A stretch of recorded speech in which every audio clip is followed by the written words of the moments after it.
in Washington, D.C. and London. During the tour, Ruto will share his thoughts on foreign policy, democracy and governance and expound his economic vision for Kenya and Africa. In Washington, the Deputy President is scheduled to meet among others officials of the State Department and the Pentagon, as well as the U.S. Government National Security Council advisor. In London, Ruto will meet senior UK government officials, visit the National Counter-Terrorism Centre and speak at both the Commonwealth Secretariat and the Royal Institute of International Affairs. Now, ODM leader Raila Odinga is scheduled to preside over several political rallies this week after ODM gave him the mantle to be the party's presidential candidate and supported by the Jubilee Party. His meetings will start in Nakuru County from Wednesday. Raila Odinga, together with other political leaders, have been using Nakuru County to launch their campaigns. Thursday, Raila Odinga will take his campaigns to Kisii and Nyeri counties. Friday, he will campaign in Bungoma County and finally hold his meetings in Machakos and Nyeri counties over the weekend. And Gatundu South Member of Parliament Moses Kuria now says he is not opposed to working with the One Kenya Alliance, provided the teams does not join the Azimio la Umoja movement. Kuria, who is seeking the Kiambu gubernatorial seat under his Chama cha Kazi party in the August general election, said he had met with the Oka leaders Kalonzo Musyoka, Martha Karua, Cyrus Jirongo and Gideon Moi on Sunday. The CCK party leader further stated that the team had proposed that Kuria and his party join the One Kenya Alliance Brigade. He stated that he had a scheduled meeting with the Oka co-principals Wednesday to agree on the way forward. Friday, Oka announced that it had resolved to join the Raila Odinga-led Azimio la Umoja coalition. In a joint statement read by Wiper party leader Kalonzo Musyoka, Oka principals said they had settled on a decision to join ODM and Jubilee parties in forging a grand coalition dubbed Azimio One Kenya Alliance. This as the One Kenya Alliance postponed the official unveiling of its coalition presidential candidate as well as the signing of the coalition agreement. Oka spokesperson Frederick Okango said the decision was taken in order to accommodate new partners. The outfit comprising of Wiper Party, KANU, Kenya Democratic Party and NAK Kenya was also expected to sign a coalition agreement with the Azimio la Umoja led by President Uhuru Kenyatta and ODM leader Raila Odinga. Matungulu MP Stephen Mule had over the weekend stated that the principals are expected to hold a closed-door meeting where they will agree on the coalition logo and coalition colors after they join forces. Now, the Secretary General of the Kenya Union of Post-Primary Education Teachers, Akelo Misori, has maintained the union's position that teachers will not report to work in insecure areas. Misori had threatened to go on strike if their demands were not met by the Teachers Service Commission. Speaking in Kisumu, Misori urged the government to work around the clock to solve the insecurity problem, particularly in the North Rift region, where school children have been caught in crossfire. The security of exams is with the government. The threat we issued in relation to the exams is due to the fact that quite a number of the regions, especially the northern frontier, some parts of Rift Valley, are violent prone. And in this case, we feared that we cannot expose our teachers over this period, that if there is no security, then they must take exams. If there is no security, they should not take exams. The COPED Secretary General says that they are not against the government or its formalities in administering national exams, but that no teacher should volunteer in war-torn areas. And Education Cabinet Secretary Professor George Magoha has assured that the national exams will go on smoothly despite a strike threat by teachers over a salary dispute. Magoha said Kenya Union of Post-Primary Education Teachers, while having legitimate concerns, should not use learners as toys to achieve selfish targets. Speaking after inspecting a CBC classroom in Thika Girls Secondary School, the CS told the Kenya Union of Post-Primary Education Teachers to hold talks with the Teacher Service Commission on the matter. He said the candidates have suffered enough stress caused by the prolonged COVID-19 breakout, as they had a very short period to study, and punishing them with a strike to make sure that they don't sit for the exams was not only inconsiderate but also unfair. This is Newswire. I'm Dennis Asseto. Good morning.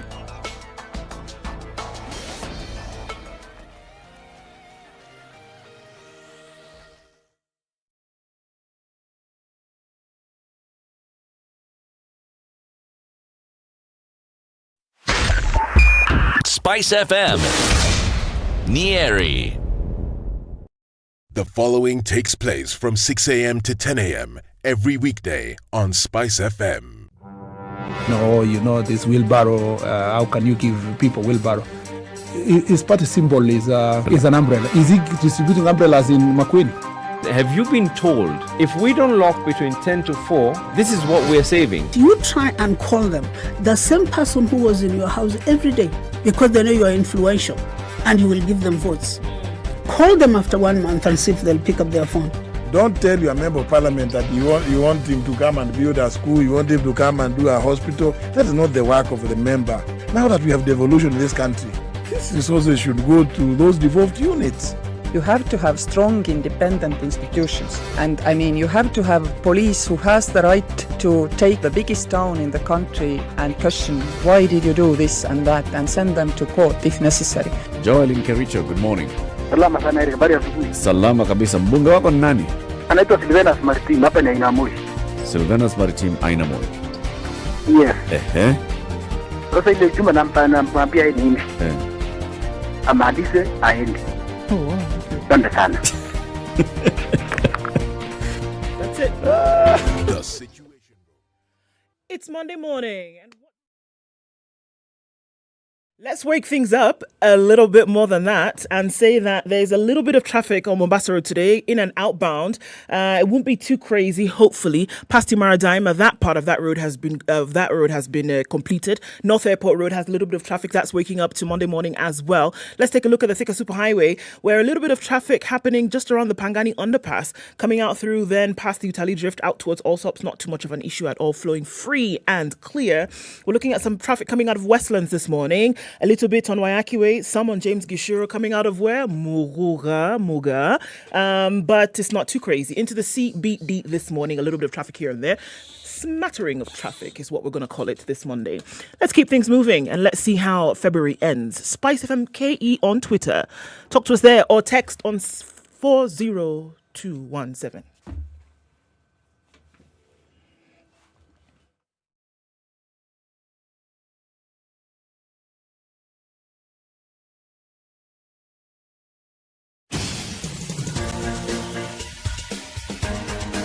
This is The Situation Room, the home of hard-hitting political commentary and penetrating insights about the state of the nation. This is a talk radio experience like no other. The Situation Room, a place for hard truths, debates, and elevated conversations. The Situation Room, witty, political, engaging, deep, controversial. In the room, we have C.T. Muga, researcher, academic, seasoned political observer, a fountain of wisdom in these politically uncertain times. Ndu Okoh, Nigerian by birth, Kenyan by choice, communications expert, Pan-Africanist, a truth seeker and believer in people power, and Eric Latiff, agent provocateur, the man in the chair, seasoned journalist, news hound, a man who believes in punching up, not down. This is The Situation Room, the only way to start your day. That's what it is. It's the 28th day of February 2022. Welcome to Kenya's biggest conversation, The Situation Room. Happy Monday, wherever you're tuned in this morning. Ndu, yeah. How are you? I am fine, thank you. Good morning. How was your weekend? My weekend was all right. Yes. I'm here. Heart still beating. Feet are still working. It's a good thing, Nespa. It's a Nespa thing. You lied to me, Ndu. Oh my God. That you had adjusted the AC. I didn't lie. I spoke the truth. Do you know what Ezio Kubundu means? Whatever it means, you lied to me. I spoke Stop bringing your name into this. We're not talking about your name. We're talking about you lied. Right, City? That's how we're going to start this day. Yes.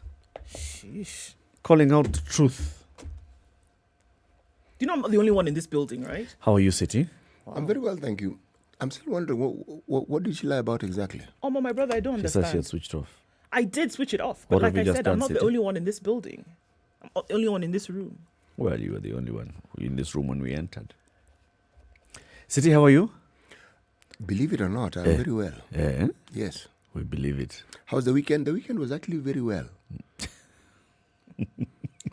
You can answer your own question. Yes. And otherwise, ask and answer your own question. And beyond the weekend, how are you feeling? Well, I'm actually feeling really well. Thank you. Like the weekend, I'm well. CT speaking to CT. So how are you looking forward? Well, I'm looking forward to the week, Yes, so How's March looking?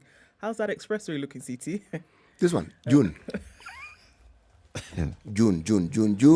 We'll be able to use it. June. But this thing of telling the president, June is 3 months away. Yep. Tell the president he'll drive from where to where. I mean, he can drive from Machakos to Maimahiu. He can actually just using the expressway will be suicidal, but he can still drive. He can do it. That he can drive. If he chooses to, he can. Yeah, the people who do it every day. So he can join them. He can do it, but he may not use the expressway. May not, will not. Unless, of course, he has suicidal tendencies that the nation is unaware of. Okay. Happy end month, everybody. Today, we'll be reflecting what's happened over the weekend. A lot has happened over the weekend politically in the country. We saw the big NDCs, Jubilee, ODM, the endorsement by very many of them by, for example, by ODM endorsing Raila to be their torchbearer, all of them endorsing that they shall go and form a coalition. Azimio, One Kenya Alliance saying, all right, we are open for a coalition called Azimio One Kenya, then saying we're not going to have that signing ceremony that we had promised in good time. What's happening politically in the country that's what we will discuss today. We'll have ODM Secretary General Edwin Sifuna at 8. We'll have Dr. Ekuru Aukot at 9 a.m. We have other people who will be joining us in these conversations. Plus, we'll talk about what's happening in Ukraine. Russia and the European Union and NATO are basically just deciding what Ukraine should look like. And the people of Ukraine are massing up at the Polish border, trying to cross and flee their own country because of external aggression. Okay, let's look at what's happening in COVID. Let's look at global numbers. 435 million is where we are now. We're looking at about 5 million increased cases since the last time we looked at this over the just before the weekend. 5 million new cases around the globe. Still, we're looking at reduction of those. Before we go to other parts of the world, let's come back to Kenya and look at what those numbers are. Right now, 24 new cases, positivity rate of 0.5%. Still things kept very, very low. Sample size of 4,459. 0 recorded deaths. Good numbers that we're still looking at here. The call still remains, go out and get vaccinated. The call also is that the decriminalization of mask wearing will happen so that we do not have people then at risk of getting arrested if they're not wearing a mask. The global conversation at the moment is it doesn't matter where you're looking. If you're looking on the eastern side of the world, if you're looking on the west, the global conversation right now is can we remove the wearing of masks at the moment because of what we're seeing in terms of the declining cases of COVID. Interesting, we saw pictures over the weekend as the UAE dropped its mask outdoor quarantine for COVID contact cases. And they said, look, okay, fine, outdoors, no more wearing of masks. And this is across the UAE.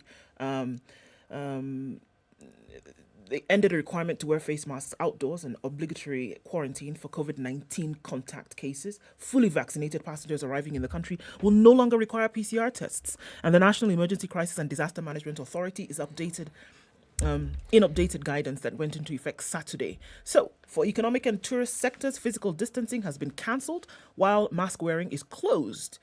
In closed places is still mandatory. So, outdoors, mask removal has happened. Indoors, however, closed spaces, you still need to wear a mask, just because of the proximity of humans, body to body. Mm-hmm. Abu Dhabi had dropped a border entry requirement for a negative PCR test for those coming in from other Emirates, right? Daily coronavirus cases have fallen from 600, had fallen to 600 from about 3,000. So they saw this and they said, you know what, we can do this, not too much of an issue. Let's look at things royal, where the family is worried about the Queen's current status. She tested positive for COVID-19 last week and has postponed her virtual engagement and has postponed her engagements as she fights the virus. Speaking to the media, a close source to the family said that they are concerned over the timing of the unfortunate event, as the monarch is known to have gone through a plethora of distress in recent times. Everyone in the family is praying that Her Majesty is going to be okay, but there are worries that she may be exposed at the worst possible time. There is mounting distress that her immune system may not be able to stand up to the virus. It's a terrifying time for all of them. She's well aged, still in the throes of some winter months, but they're tight-lipped, putting up a good front, and they're saying that there is zero doubt that it's a hugely worrisome scenario, and the whole country is rattled. Yeah.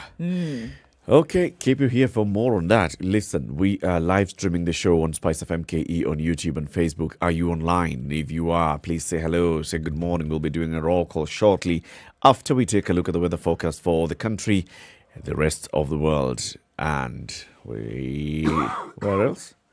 And Mars. And Cindy. and no longer planets like Pluto. Okay. Yeah. Those ones too. 16 after 6. Good morning. This is the Situation Room, the only way to start your day. This nation has never healed genuinely from the 2008 violence. We've never had a healing process. We've swept it under the rug. Let me tell you, the handshake was the most disastrous political event in the history of country after the coup attempt of 1982. There's no Kikuyu pothole, Luo lack of water, or Kamba, lack of traffic. There is no Luya lack of drugs in the hospitals. Or Jaluo one. All our issues are the same issues. If you are in a room and just about everybody in that room has a court case or another, what impression does that give you? What are you saying? Why haven't you done it in the last 20 years? But they're telling us, like August, some miracle is going to happen. My friend, I want to tell Kenyans you'll be in for a rude shock.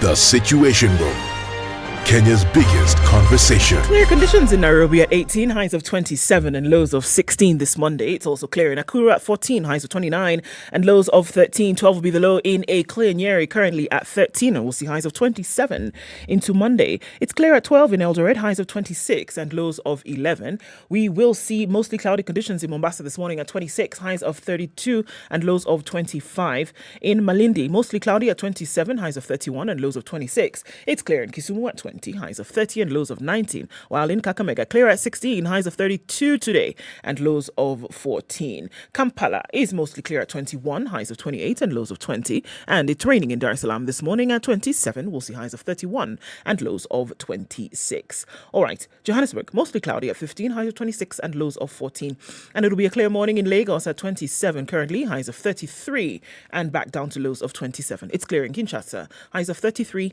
and lows of 23. Out in Beijing, early Monday afternoon is 8 degrees and sunny, a little bit warmer, highs of 12 and lows of -1. At 0 degrees this morning, Paris is clear, highs of 12, lows of 0 today, and it's clear in London at 6, highs of 12, and still Sunday night in New York, 5 degrees. We'll see highs of 8 and lows of -4.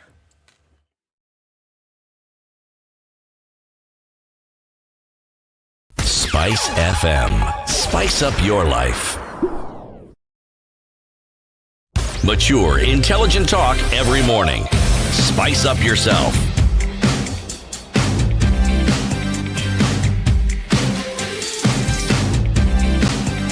Mornings done right. You know what? It's 94.4. It is, and there are quite a number of people online this morning. Thanks for joining us already. We can see you, we can hear you.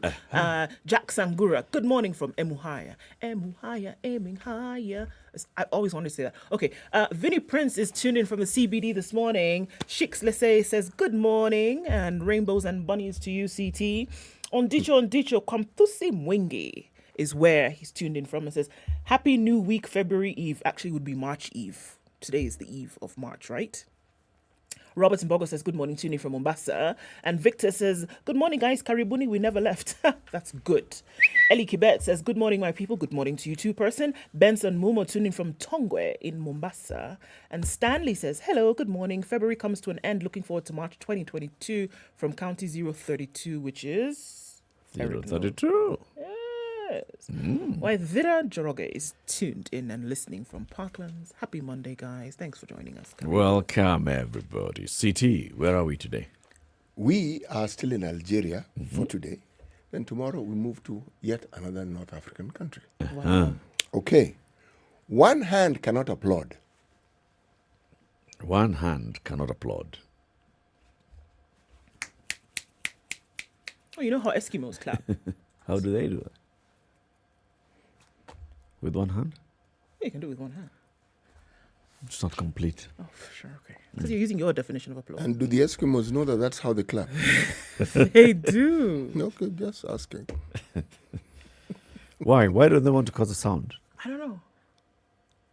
It's very, very interesting, but I think I need to read up on that. But that's how they do it. They don't make a sound when they applaud. And specifically them, the Inuit. Bring down the igloo. Perhaps it's... No. I don't know. But it's just something. It's cultural. Construct a bear. Or something else. Or an avalanche. Those things happen. Ice can fall at the slightest sound. So, keep it quiet. Okay. One hand cannot applaud. Nice one. You say it, and all of a sudden, one starts thinking of how can you applaud with one hand? You know what? Eddie O'Dwars is not happy man this morning. Eh. Eddie says, good morning, my spicy minions. Your good morning to one another. It hasn't been as exciting as it usually is. Do it again. Koru is where he is, and Koru is up. Okay. Good morning, City. Well, Eric, how are you today? I'm very well, thank you. Ndu, Yeah. please, Sugar. give us a little more details as to how your health is faring. My health is actually faring on really well this morning. Thank you very much. I see. I woke up, top of the morning to you, Eric. So you are in the pink, are you? It would appear that I am. Yes. Lovely, lovely, lovely stuff. Eddie. Is that okay? I hope so. Let's look at the newspaper headlines. www.standardmedia.co.ke. Remember, you can access standard content there, right there. It's premium content. And if you want to download the app, the Standard e-paper app, just go to the Play Store and App Store. What are you looking at? In the papers. My friend, there are many things today. Yeah. But there's one story that actually got my attention. Okay? It's on page 5 of the Business Daily. See, I got it. Okay? There was a lovely young lady by the name of Millie Nafula, 32 years of age, 2 children. Yeah. She had, when she sat for her exams, what we call O-level Form 4, she got an A-, 14 years ago. Because she couldn't go to university to study medicine, which is what she had wanted, she has been doing menial jobs. Okay? Now, they are good Samaritans, and they're really very good Samaritans. One such good Samaritan is a gentleman by the name of Simeon Gisharu. Yes. Okay, chairman and founder of Mount Kenya University. This gentleman built her a 2-bedroomed house in her village, a place called Hututu. I'm not making it up. The village is called Hututu. In Trans Nzoia. Yes, Cherangani to be precise. Okay, and also gave her a scholarship of 3.5 million to study at MKU. Wow. Now, I thought this was a good piece of news to start the week with. 15 years of a dream deferred. Yes. It's like you've said, there are good Samaritans and there are good Samaritans. When this story was first published, among the very many people who reacted to it was Professor Gisharu, Dr. Gisharu rather. And he said, you know what, let's find out what happened and let's see how we can support this girl to achieve her dream. But that is such if we just think about it, her mother used to work, she lost her job, she resorted to selling changa to continue just paying for this brilliant daughter of hers to continue going to school. She went to school, she finished Form 4, she scored an A-. She's waiting for admission. She never got any admission letter from the then Joint Admissions Board. None. Not for medicine, not for BCom, not for nothing. Nothing. Went to school, sought the help of her school management. School principal said, we have written, we have not gotten any feedback. The district education officer wrote, no feedback. They told her, you do this. Just go to Nairobi and find out from JAB. Hey, my friend. A girl from Trans Nzoia whatever. had absolutely no clue of how she could get to Nairobi. Where do you start? Let's say you get to Nairobi. Where do you start? But you know the thing that concerned me the most? Where she comes from, there's a member of parliament. Yep. There's a constituency development fund. Indeed. Yep. There are bursaries. Yep. But even if I don't go there and take it a little further, the county government also offers bursaries. Yes. Are you telling me that in this entire region, she could not have been assisted? Yes, because our system provides for assistance specifically to such individuals. Do you remember when we had the conversation about the several funds that are available, whether they are coming from the office of the president, or whether they are coming from county or coming from the ministry? And we asked or even from the private sector. Right, and we talked about a consolidation of all of this so that they would then go. So, save for that consolidation, we're still saying that there are very, very many different options at county level. Before you even get to national level, there's still more options. Yep. So it should not have gotten to this point. Let's even say this is 2007, 2008. So there were no county governments then. Okay? But there was MP, there was CDF. Yes. Okay? Those ones were there. There was still the president's fund. It's not even about education. It's not even about school fees here. The issue is not school fees. Placement. The issue is placement. Those leaders could have followed up this matter on her behalf. The local councillor could have raised it with the local MP. The local headmaster could have raised it with the local MP. The education officer could have raised it with the local MP. Try and get that political side of things moving. Establish what is it that's happening. Why hasn't this young lady been placed? Yes. But we can't. This was an A-. She comes from a school. It's not those schools that you'd say, have 400 A's and therefore. No. It was clear that she did This is among the very top students in that particular school. Not only that year. It was a basic school, and you know what is strange is you get the impression if her circumstances had been different, she would have gotten a much better grade. Yeah. The circumstances in which this young lady lived, and within those same circumstances, she managed to get an A-. Yeah. Folks, you reckon that there are many more people like this? Her story made it out because, it was able to pass it along, the annals of communication here and there. But then there are many other people who have not received placement and ought to have, who did very well. That look, you see later on, and somebody says, "Well, I studied this and this, but I've never been able to. Or I would have loved to study this and this." You would not be surprised that if you did the linkages in history, you'd find that it's because of things like this that just didn't happen. Due diligence was not done. Nobody followed up. The person to whom questions should have been asked was not available or didn't exist.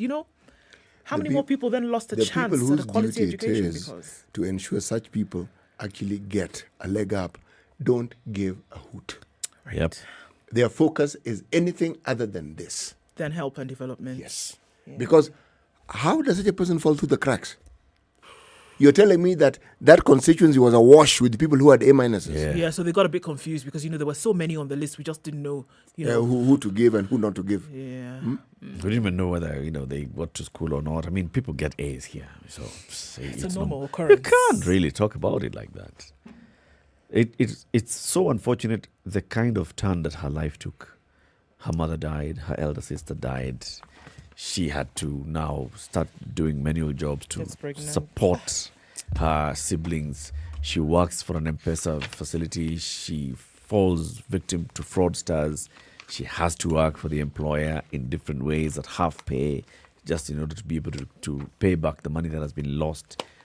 Falls in love, gets pregnant, has now to... That entire journey, if you just think about what she's got the last 15 years of this particular girl, you just wish her the very best. You wish her the very, very best. The good thing is that at least Dr. Kesharu and the others have seen, we can give her scholarship, but she already has children. She does not have a partner, any other source of income. She has siblings. So supporting her with education is good, but you've got to take care of the other pressures in life. And that was a very good thing. Indeed. Wishing her, Melina Fuller, the very best as she goes through her education. And hopefully, she'll not go through the entire school of medicine and then she becomes an intern who's not paid for 5 years. Oh, God. It's 6:30. It's Kenya's biggest conversation. Let's take this quick break. Take a look at the traffic.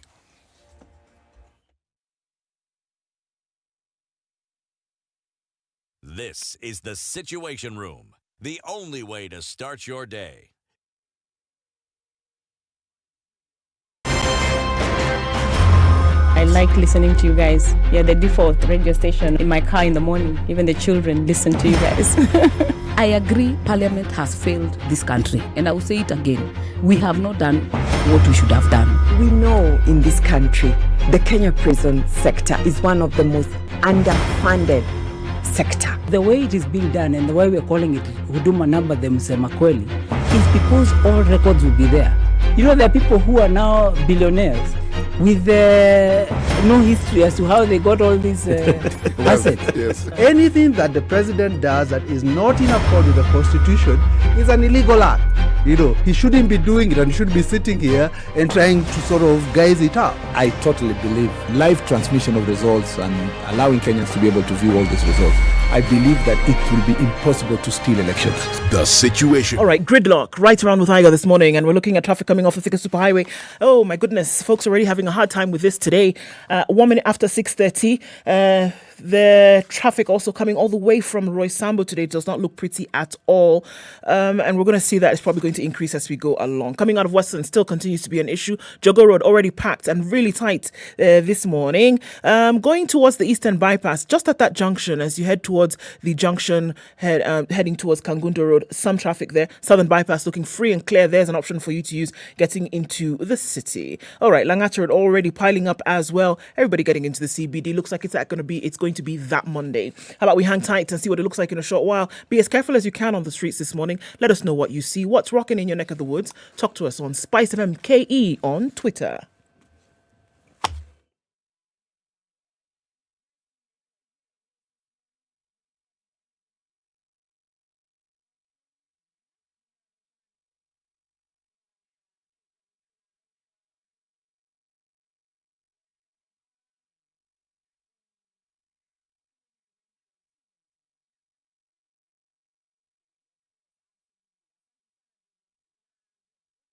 Mature, intelligent talk every morning. Spice up yourself. I have a story here which is not really a story written in the papers, but morning placed in the papers. Okay? And it's in both the Nation and the Standard. I don't know whether it's appearing somewhere in the Star or the Business Daily. A story advert. The IEBC has placed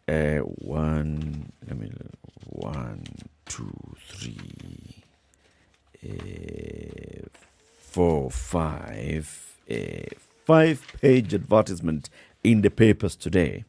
Shortlisted applicants and invitation for interviews. IBC has been looking for a CEO, that's a commission secretary, and a deputy CEO, that's a deputy commission secretary. Now they have written who has been shortlisted and invited for interviews for the position of commission secretary CEO. One of them is the current acting CEO, Marjan Hussein Marjan. And then Dr.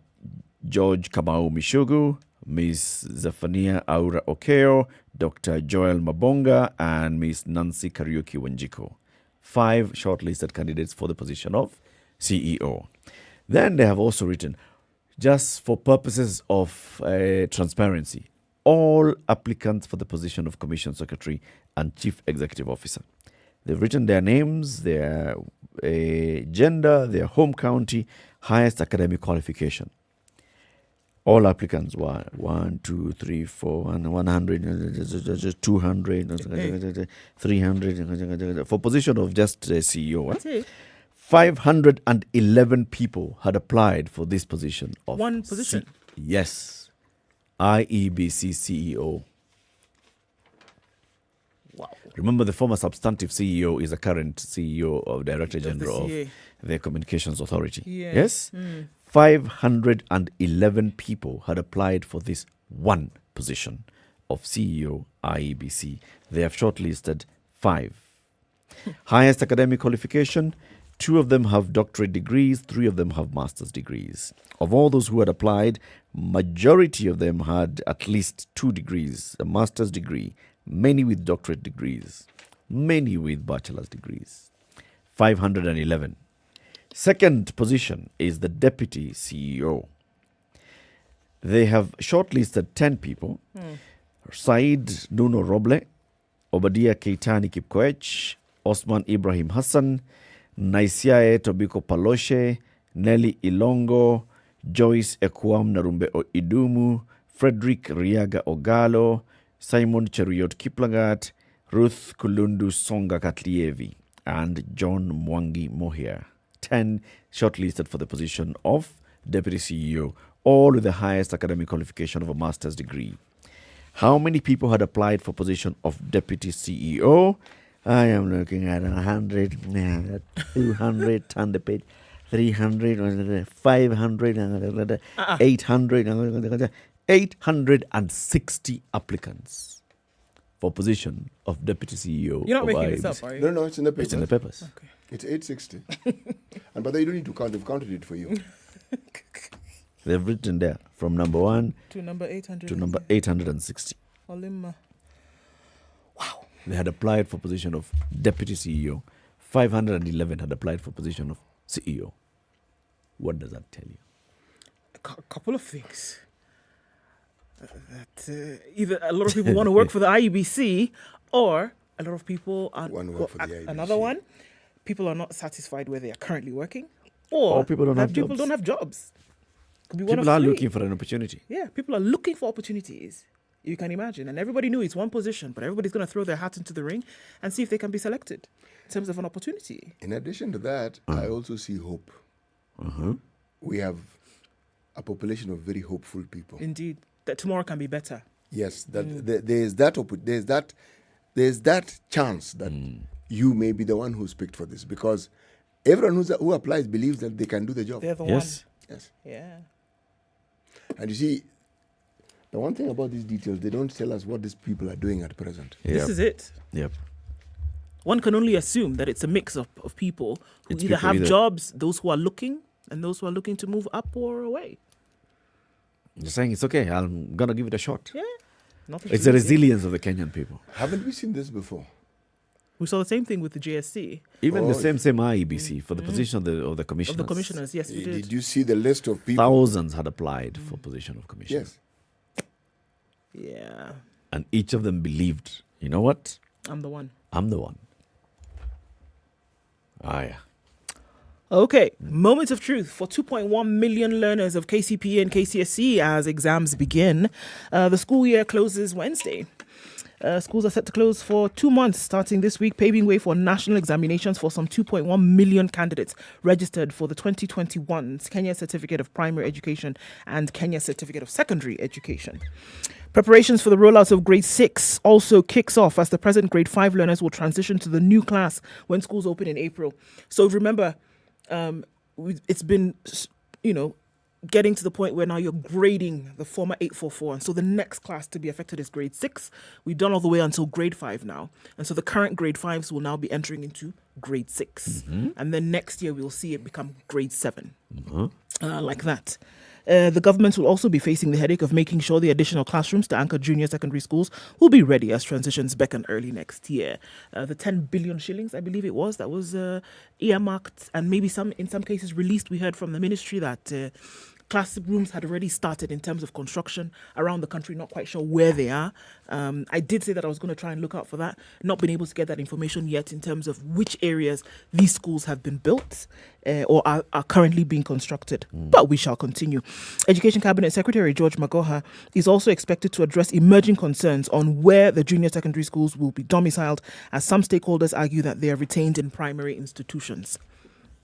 The immediate challenge, however, for the ministry is the administration of 2 sets of national examinations for both the 844 and the 26333 education system. So there will be 2 sets of exams this year because we've just finished the 2021 year. And so we will sit exams in March for both. The school year then begins in April to be concluded in November. And then we will have another set of exams this year, because we're going to go back into the normal rotation of things at the end of January 2023. So it looks like it's going to be a headache for folks because, you're going to be administering this twice in a year and you've never really done that before. And then you're looking at 9 months of fitting in this now year into studies. So the current standard 7s are going to close this week. Yes. They'll resume in April and they'll be As standard standard 8s. yes. And end of November, they will sit They will their sit, KCPE. exactly. And this is the final KCPE. This is the final KCPE, yes. This isn't a good time to ask about the desks. Those ones, I know you can ask. You if can want. ask. I don't know if you'd be given an answer. I did a little poking and I asked, so like where are these classrooms, for example, that are being built? Because remember, it's a bone of contention for folks. So we are essentially, we had primary, now we have lower upper primary and we have lower upper secondary. So that meant, according to them, that we needed additional classrooms, where folks are saying, actually, no, not really, because these buildings already exist. All we need to do is just move humans, bodies, to other classrooms. But space was an issue even before this move, right? So there was a lot of congestion and it needed to be opened up. I wasn't really given, Me, I'm good confused. answer. I'm genuinely confused. I'm also quite confused, though. I'm not really sure. I mean, you cannot have junior secondary in the current primaries because the teachers need to be secondary school teachers, aren't they? Yes.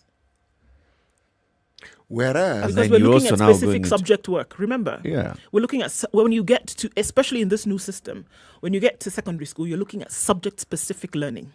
Whereas before you had general life like that learning, because by the time you get to secondary school, the assumption is that you have selected the subject area within which you will be studying. Do they select that you though do in the junior secondary or in your senior?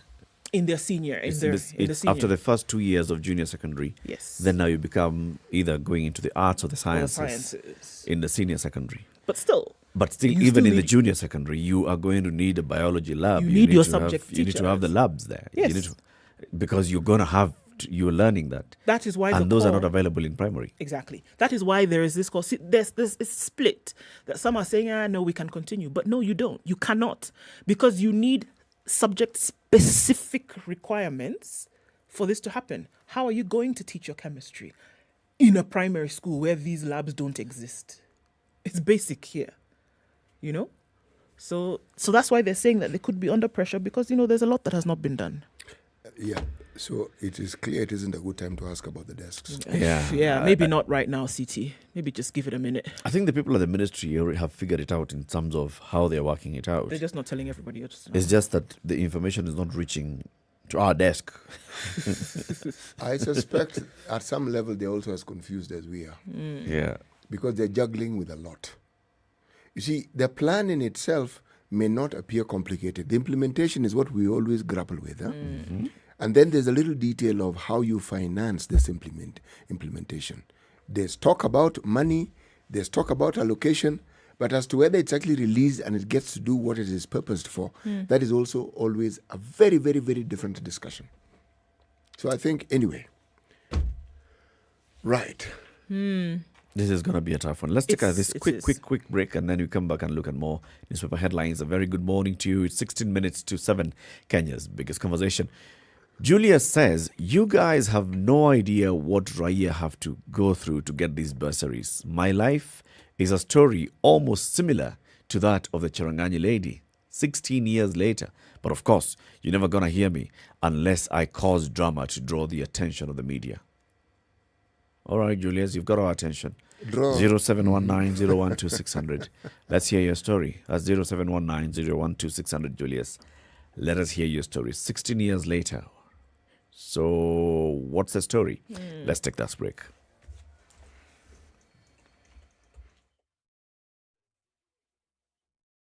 This is the Situation Room, the only way to start your day. Forgiveness is always conditional. Even before God, there's nothing like unconditional forgiveness. Government doesn't pay you pension until you retire. In fact, they have no money for you. The day you retire, they look for it. This country is punishing many young people. These young people are more susceptible to be deceived, to be taken advantage of, and they're more susceptible to be bought off. Let us also talk about where we want our country to go. We are a population of very young people. We're in a state of capture. The judiciary is under duress. Parliament is in the pocket of the executive. You don't sit and wait for the regime to topple itself. It will never do so. By the way, let me tell you, these guys are so persuasive. I'm telling you, they can persuade you to sell your grandmother. I'm telling you, they can sell sand in the desert. Ceci, has anybody on this program said to you as a guest, say, "Oh, shut up, we don't want to be told what to do"? Has you ever that kind of... Has anybody been I will not listen. A bit of advice? Because you're working on the premise that we should all pay heed to these proverbs. It's a very suspect notion. All right. This is the Situation Room. Before you tell us what's the latest from Ukraine, let me tell you what happened on this day. How many years ago are these? February 28th, 2008. President Mwai Kibaki and ODM party leader Raila Odinga agreed to form a grand coalition government, share power, and create a prime minister position and 2 deputies, ending a post-poll political crisis. There's a photo here published in The Nation of the President and Mr. Odinga signing the National Accord, witnessed by the then AU Chairman and Tanzanian President Jakaya Kikwete, Chief Mediator, former UN Secretary General, the late Kofi Annan, and former Tanzanian President, the late Benjamin Mkapa, outside Harambee House, where the office of the President is located. With them, Attorney General Amos Wako and lawyer James Orengo. On this day in history, yes, Grand Coalition government was formed. We've been talking about another Grand Coalition taking shape. Yet another one. No, this one is not a grand. This is a grander. Which one? This one, grander. Which one is this one? This Azimio thing. The new one that is about to take shape. I'm not even. Why I'm calling it this thing is because it's in the process of being formed. There's Azimio, we know. Yes. There's Oka. Yes. There's Azimio Oka. Yes. There's Oka Azimio. Now, all these parties or all these get-together associations involve many small parties. Most of it you've never even heard of. And everyone, Mokisa Kitu is coming up with one which supposedly has 17 small parties. Another 17. One. Yeah. Do even if you're the only person who owns the party, it's a party. Of course, even if you have. Yes. So what I'm saying is, right now, if we were to think of the number of parties that want to join Azimio and the number of associations, party associations that want to join Azimio, that's what I'm calling the grander. It is by far the biggest collection or the thought process and the idea behind it. Of small names called political parties. Parties that are coming together to form this even bigger political setup called Azimio. That's what I meant. We will see. The headline today in the papers, for example, in The Nation, is Uhuru Raila failed city rally exposes rifts. The president and the ODM leader were to host a mega rally at historic city grounds yesterday, a day after a weekend of political blitzkrieg. It did not happen, raising questions about the last-minute changes, as both camps tried to explain away the missed date. Wiper Chief Kalonzo Musyoka last evening sent out a message cancelling earlier plans for coalition signing with his Oka partners. What's cooking? And the Standard headline is parties in a fight for seats as Azimio grows. All outfits are backing Raila's presidency have their own coalitions. Azimio has become a formidable campaign machine, but this has opened new rivalries over posts. So, yeah, it is still cooking. It's a lot of work that needs to be done to bring all those people together. Yesterday, we saw Azimio holding a meeting with Chama cha Kazi's Moses Kuria saying, yeah, we've had talks, and I've told them it's okay. I'm aligned to Azimio. I'm aligned to One Kenya. I'm not aligned to Azimio.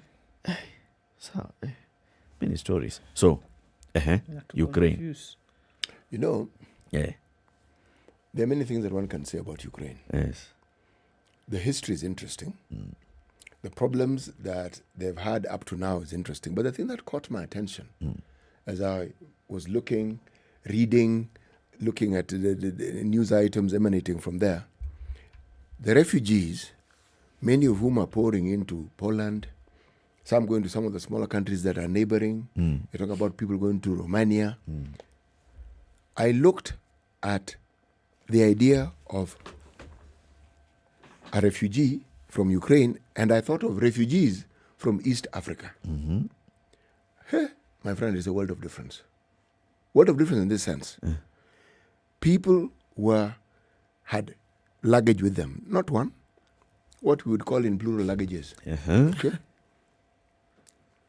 Some had bags. They got to a certain point, they were put into buses that would ferry them to, say, a refugee camp. Okay. Okay, or even a border.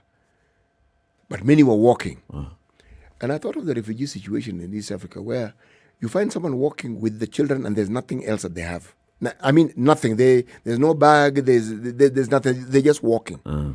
And the likelihood of them even being transported, apart from being transported by their feet, is very different. Now, why am I giving this brief analogy? I am thinking of how nations that have developed are able to assist their neighbors. What it is that I was seeing with my eyes is what the so-called economic development does. They are able to provide the sort of assistance that we are hard-pressed to provide for our neighbors when we have problems. And yet, instead of working towards developing to the point where we are able to do certain things easily for our citizens and also for our neighbors, seem to make it harder. Yes, exactly. Every process and decision-making process that we seem to see seems to be geared towards ensuring that the common person, should a problem arise, will have problems that you can't even begin to imagine.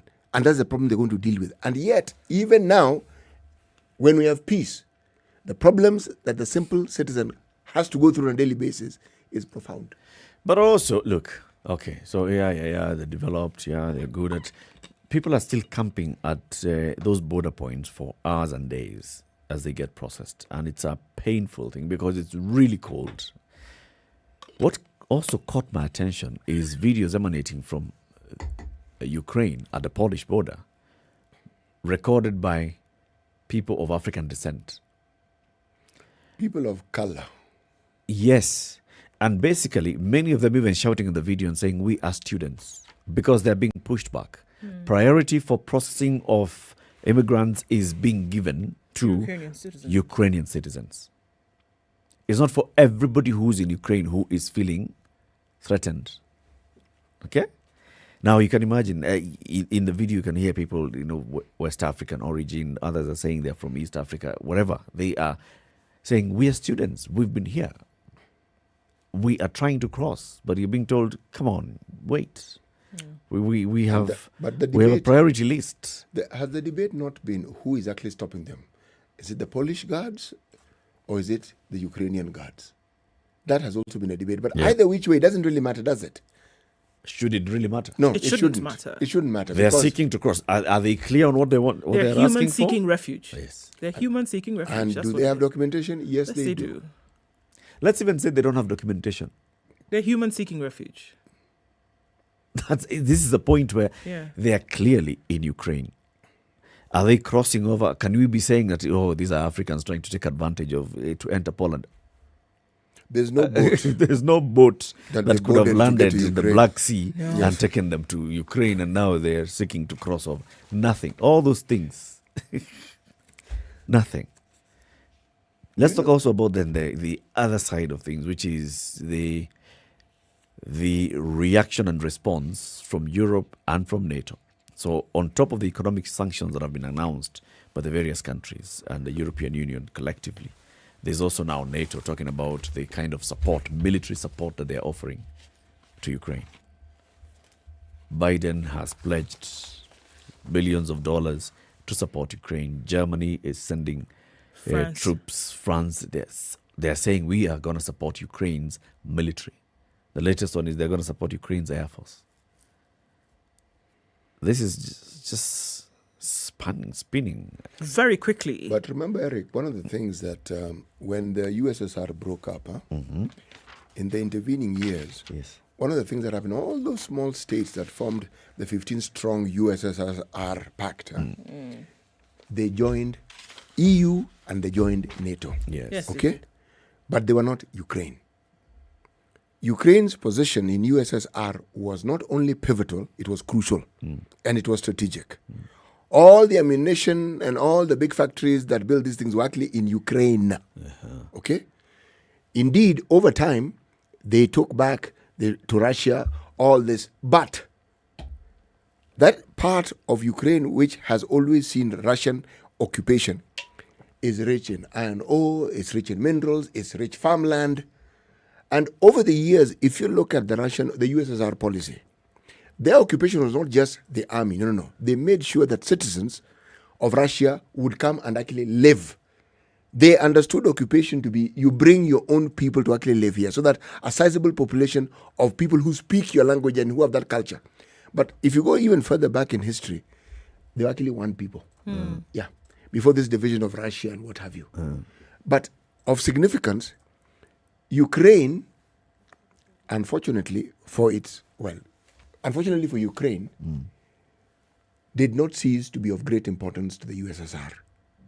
Not after all those other smaller states had joined the EU and also joined NATO. Now, there are those who argue that anyone who has an expansionist idea and an imperialist idea will want to do whatever. I would argue that, yes, that may be so, but if you were to look at history just a little bit, you'd understand that Russia isn't doing anything that any so-called world power doesn't do. Or wouldn't do. Yes, they may do it differently. If you're talking about overthrowing governments, if you're talking about spreading your sphere of influence, the occupation. Yes. As the example which was given, how many times did America invade Iraq? Was America occupying Iraq for at least 10 years? Or Afghanistan for 20? And when we say that they occupied Iraq because of weapons of mass destruction, were they ever found? Those weapons were never found. Till tomorrow. Yeah, so the issue here is, at the end of the day, the Mwananchi, the citizen, bears the brunt of all this. Yeah, when the big boys debate and argue as to who should occupy what and who should have the other, unfortunately, one part of the USSR that isn't talked about much, Crimea. Crimea has done that seesaw. It was part of Russia. Then at some point, due to some goodwill, Russia gave it to Ukraine. Then again, it was taken back in 2014. This particular region around the Black Sea has a very rich history of give, take, fight, occupy. And I don't think that even when this is resolved, it's going to suddenly come to an end. It won't. Because at some level, to be honest, Russia is fighting for its own sovereignty. Yes. It may appear not, but that's what it's doing. But of course. Yes. I mean, NATO was formed specifically to do what? To protect Europe against USSR. And USSR is Russia. Yes. And then NATO has lured these former USSR countries into joining NATO. How do you read this? If you are USSR, how would you read this? It's a threat at your doorstep. Precisely. This is a big one. This is going to be a big one. Okay, we're coming to the top of the hour. We'll have a conversation in the top of the hour. Golf enthusiasts, this is the tournament that you've all been waiting for. The Magical Kenya Open 2022, presented by APSA, returns at the historic Muthui Country Club from the 3rd to the 6th of March 2022. Ndu, when is the 3rd of March? The 3rd of March is Thursday. Okay. So from Thursday to the 6th of March 2022, the Magical Kenya Open will be at the Muthui Country Club. APSA Bank announced a 56 million shilling sponsorship deal to become the official presenting partner on February 18th, marking the 11th year that APSA has sponsored the international tournament, which is part of the European Tour. Over the last 10 years, APSA has partnered with the Kenya Open Golf Limited and to grow and transform the Kenya Open tournament into a great asset, not just for the golfing and sporting fraternity, but also for the country by positioning it as a fantastic tourist destination. Book your tickets today if you'd like to go to the Magical Kenya Open Show. Tikiti.com to experience the magic of golf. That is tikiti.com. Tikiti.com. That is what's happening. The Magical Kenya Open. This is Kenya's biggest conversation. It's a Situation Room. Happy Monday, 28th day of February. It's the last day of the month. People are saying yes, happy, welcome to the new week. Welcome to the end of February. Welcome to the beginning of March. Everything happening all this week. Very good morning to you. It's 7 a.m.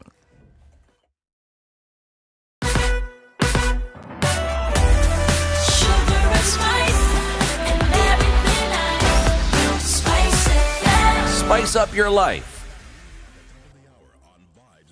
The latest news from around the world. 94.4 Spice FM.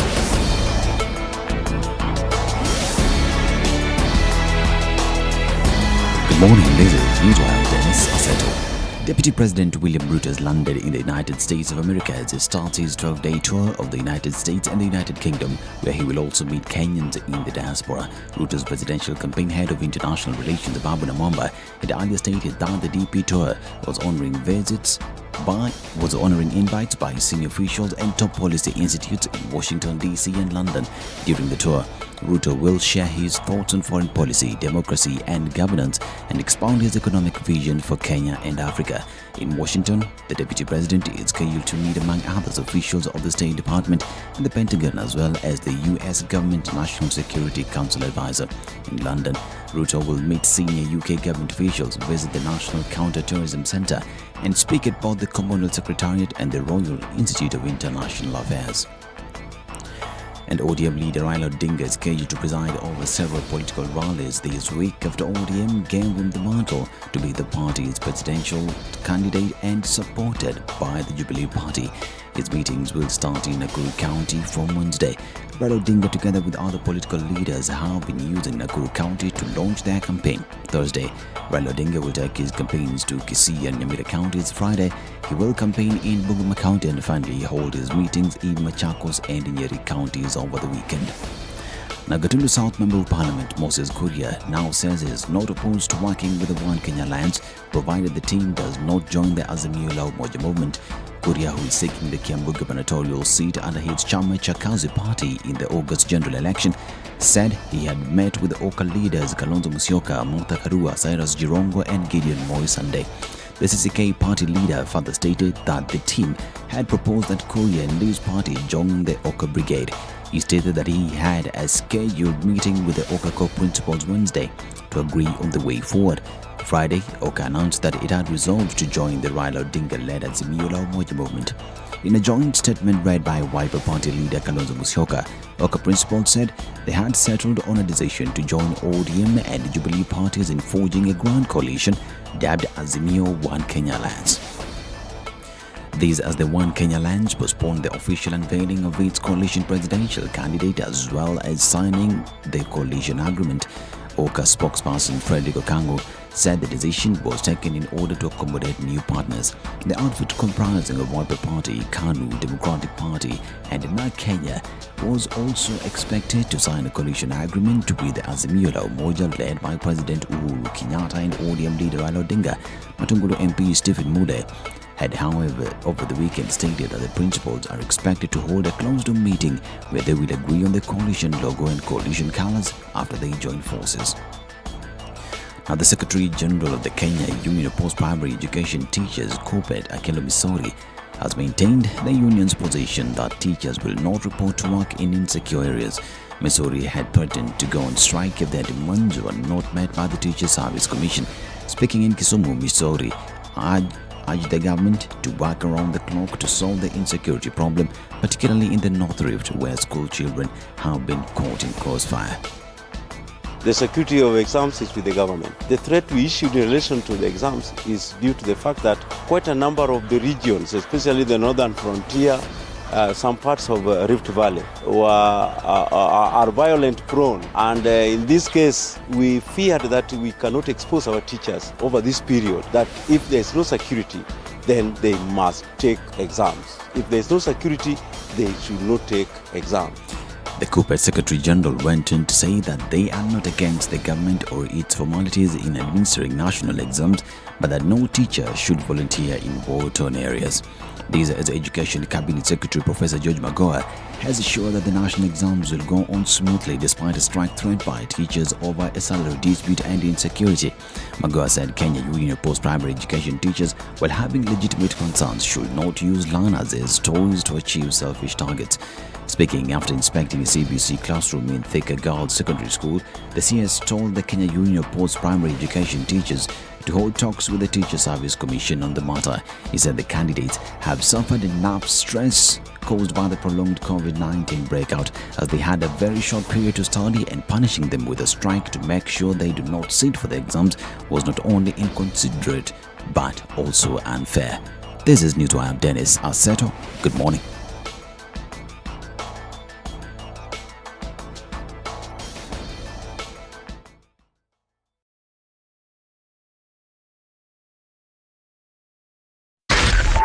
SpiceFM. Yeah, Nakuru. Monday morning, craziness happening on the roads this morning. Jogo Road in and outbound all the way to the roundabout, then heading towards Landis. Interestingly enough, Landis does not have too much traffic, but that action is happening. Langata Road also is mimicking what's going on Jogo Road, and it's quite hot and heavy as you're going towards the roundabout. It's going to take you then towards Raila Odinga Way, which not too bad. Gong Road piling up as well. The Thika Super Highway took this assignment very seriously. Clog up the road. Do not let anybody pass. Bumper to bumper, not moving smoothly. Kiambu Road is going all the way beyond Pipeline today. It doesn't look pretty at all. Limuru Road also jam-packed in and outbound traffic. And it's up ahead, way into Gigiri today, moving very, very slowly. Juja Road also doing that thing. Very slow traffic as we're looking at it now. And we're also looking at Kangundo Road coming into the city very slowly as well. The Eastern Bypass might not want to use as an escape route because you're going to get stuck right around that junction of the AP training headquarters. All right, what else are we looking at? Mombasa Road also building up today as coming from the SGR heading out. We already know what Thika Road is looking like. It's going to need patience and a prayer today. Looks like a manic Monday. Let's keep our wits about and hopefully we get out of it without too much of a scratch. And then we do what? We talk about it. Let us know where you might be stuck this morning. Let's see who can help out. And let us be abreast of what's going on in your neck of the woods. Talk to us. SpiceFM KE on Twitter.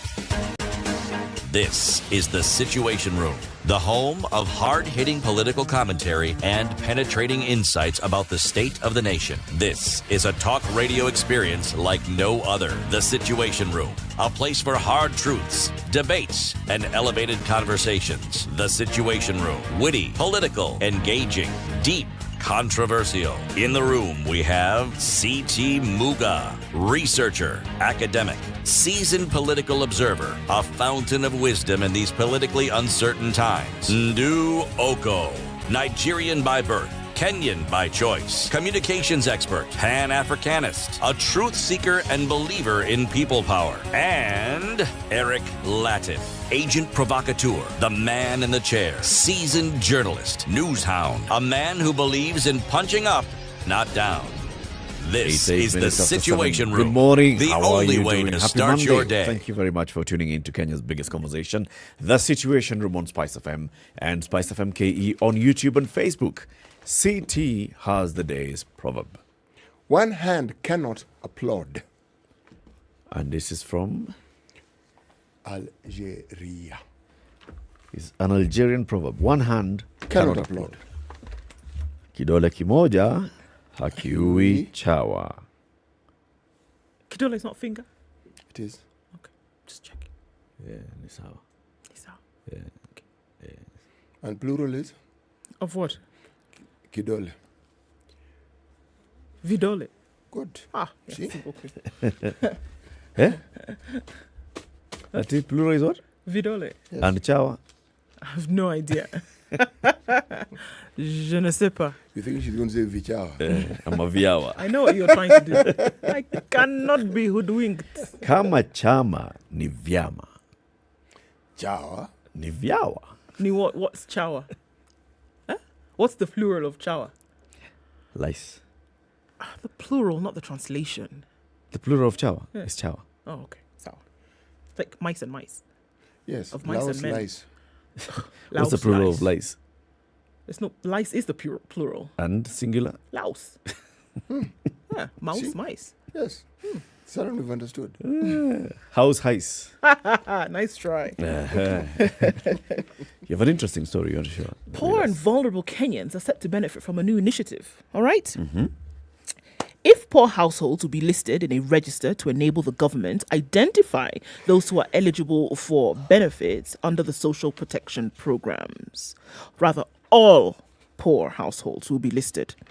The State Department of Social Protection under the Ministry of Public Affairs, Gender, Senior Citizen Affairs and Special Programs. Wow, that's a big ministry. Oh, yes. Right? Is already developing a data bank with the first phase of data collection in at least 15 counties set to start in April. That's next month. Okay, it's 2 months from now. See, next month is March, the month after that. The creation of the first ever social registry of poor households, according to a project performance status report seen by the Standard, follows last month's successful pilot in Vihiga, Makueni, Kisumu and Taita Taveta counties. The data in the register will form the first ever enhanced single registry for social protection programs that will help to identify individuals and households to benefit from Inua Jamii, universal health coverage and nutritional programs, amongst others. So there's never been one like this, a registry where you know everybody is here and it's clear to us who these the ones vulnerable require household- social protection. Exactly. These are the folks who require it. And then from there, you can use it to do many other things. Remember, we also said that with UHC, they have said that, those who are not able to afford, they would also be put on this list. Yeah. So this one registry can be used for those many purposes. It's covered under the 153 billion shillings Kenya Social Economic Inclusion Project, a 5-year World Bank funded project that aims at strengthening delivery systems for enhanced access to social and economic inclusion services and shock responsive safety nets for poor and vulnerable households. So, currently, 1.2 million poor and vulnerable people are benefiting from the Inua Jamii program through several cash transfer programs. So that's something that continues, right? The first phase of listing the poor and vulnerable will target Migori, Murang'a, Kakamega, Kajiado, Laikipia, Kilifi, Kitui, Kwale, Kisii, Narok, Meru, Tharaka Nithi, Baringo, West Pokot, Lamu and Mombasa, while the remaining counties will be covered under the next phase. So it's really in terms of putting this together. I think the first time we see all this data collected in one place so that you have kind of like a referral system where you go back to and say, this is who we have on the list. I don't understand what they're talking about, really. So there's never been one registry where you say all the vulnerable families in Kenya, this is who they are, this is where they are. So now it's one registry finally. Data collection. Okay. This government likes doing things, many times. Oh, we know we're working. The same thing over and over again. Yes. Duplication. Let me tell you something, okay? And well, I'm sure the people in government, especially this Ministry of Social Protection, will show you the difference between one and the other. But this government has gone around the country and registered people who are considered the elderly. Chindio? They have. They receive money. They went across the country with social officers who are from this ministry, who are stationed in every county. Number one. Number two, they have also registered people who are considered, what is the issue with disability? Severely disabled. Because there's a categorization here of people living with severe disabilities also receive support. During COVID, we know there are families that were receiving money because of their socioeconomic status. When the census was conducted, the census result showed us the number of households that are considered poor. Yes. This census was biometric, was it not? It was. So we already know the location of the people, the households that were marked as poor. Right. Now we are going around again in pilots around the country, recording, I don't know, doing what? Spending money As that I can said, be applied to something else. As I said, I am confused. Spending money that can be applied to something else, to collect information through, if you just did a little bit of homework, you already have. We have that information. You already have for the heaven's information. sake. So this new information, are they telling us that in the time when we had the census or when we first did this, the numbers may have increased? So they're just updating that particular data source. But even if you're updating, are you telling me that people who were categorized in this in this particular grouping suddenly grew richer or something changed? The likelihood is that the situation worsened. Yes. If you're telling me that you're updating, just going ahead and saying, okay, so we already have this database. What we're doing is we're updating, we are adding, we are removing, we are confirming. That could be something. There are people who may be in this database who are categorized in the category of the elderly, 70 and above. All right? They may have passed away. Updating the record is something. But there should be a program that continuously looks at this and updates. This is the thing. And this is the national government. The national government has officers at the village level. We would hope. Village headmen are paid by the national government. To do this. This is some of the things that they should be doing. Because we're talking about surveillance, essentially, that you know that there will be some people who the situation will get worse. There's some people who may not have been on this registry or on this list, wherever, and then they, because of certain circumstances, they then have to be put on it. So that's their job, to make sure that, do we have people who were not on the list 6 months ago, and then because of circumstances, unfortunately, have to be part of that data? But when COVID struck, we did something similar. And we also mapped out people who are vulnerable, and then people who, thus, by virtue of being vulnerable, would be targeted for the support that they needed. This is true. Unfortunately, you know what? A lot of times, I think the duplicity of effort here, then it translates to waste of so many things. Waste of resources, waste of time, waste of man hours. It's to be able to say that we already have this. Because then if you can't do that, you create a space for people to speculate and say, well, then, all right, here's another opportunity for somebody somewhere to line their pockets with some extra cash, because we're talking about huge amounts of money here that is being used for this project. Part of 153 billion shillings is not chicken change, right? So then you have to ask the question, you have this information already. Why are you going out to get it again? Are you really going out to get it again? What's wrong with just consolidating everything you already have and then using the people that you already have on the ground, mandated by their job description, to get this job done? Why? Okay, some of these things, the Huduma number would really help if there's the intention to actually use the Huduma number to help, to make it work.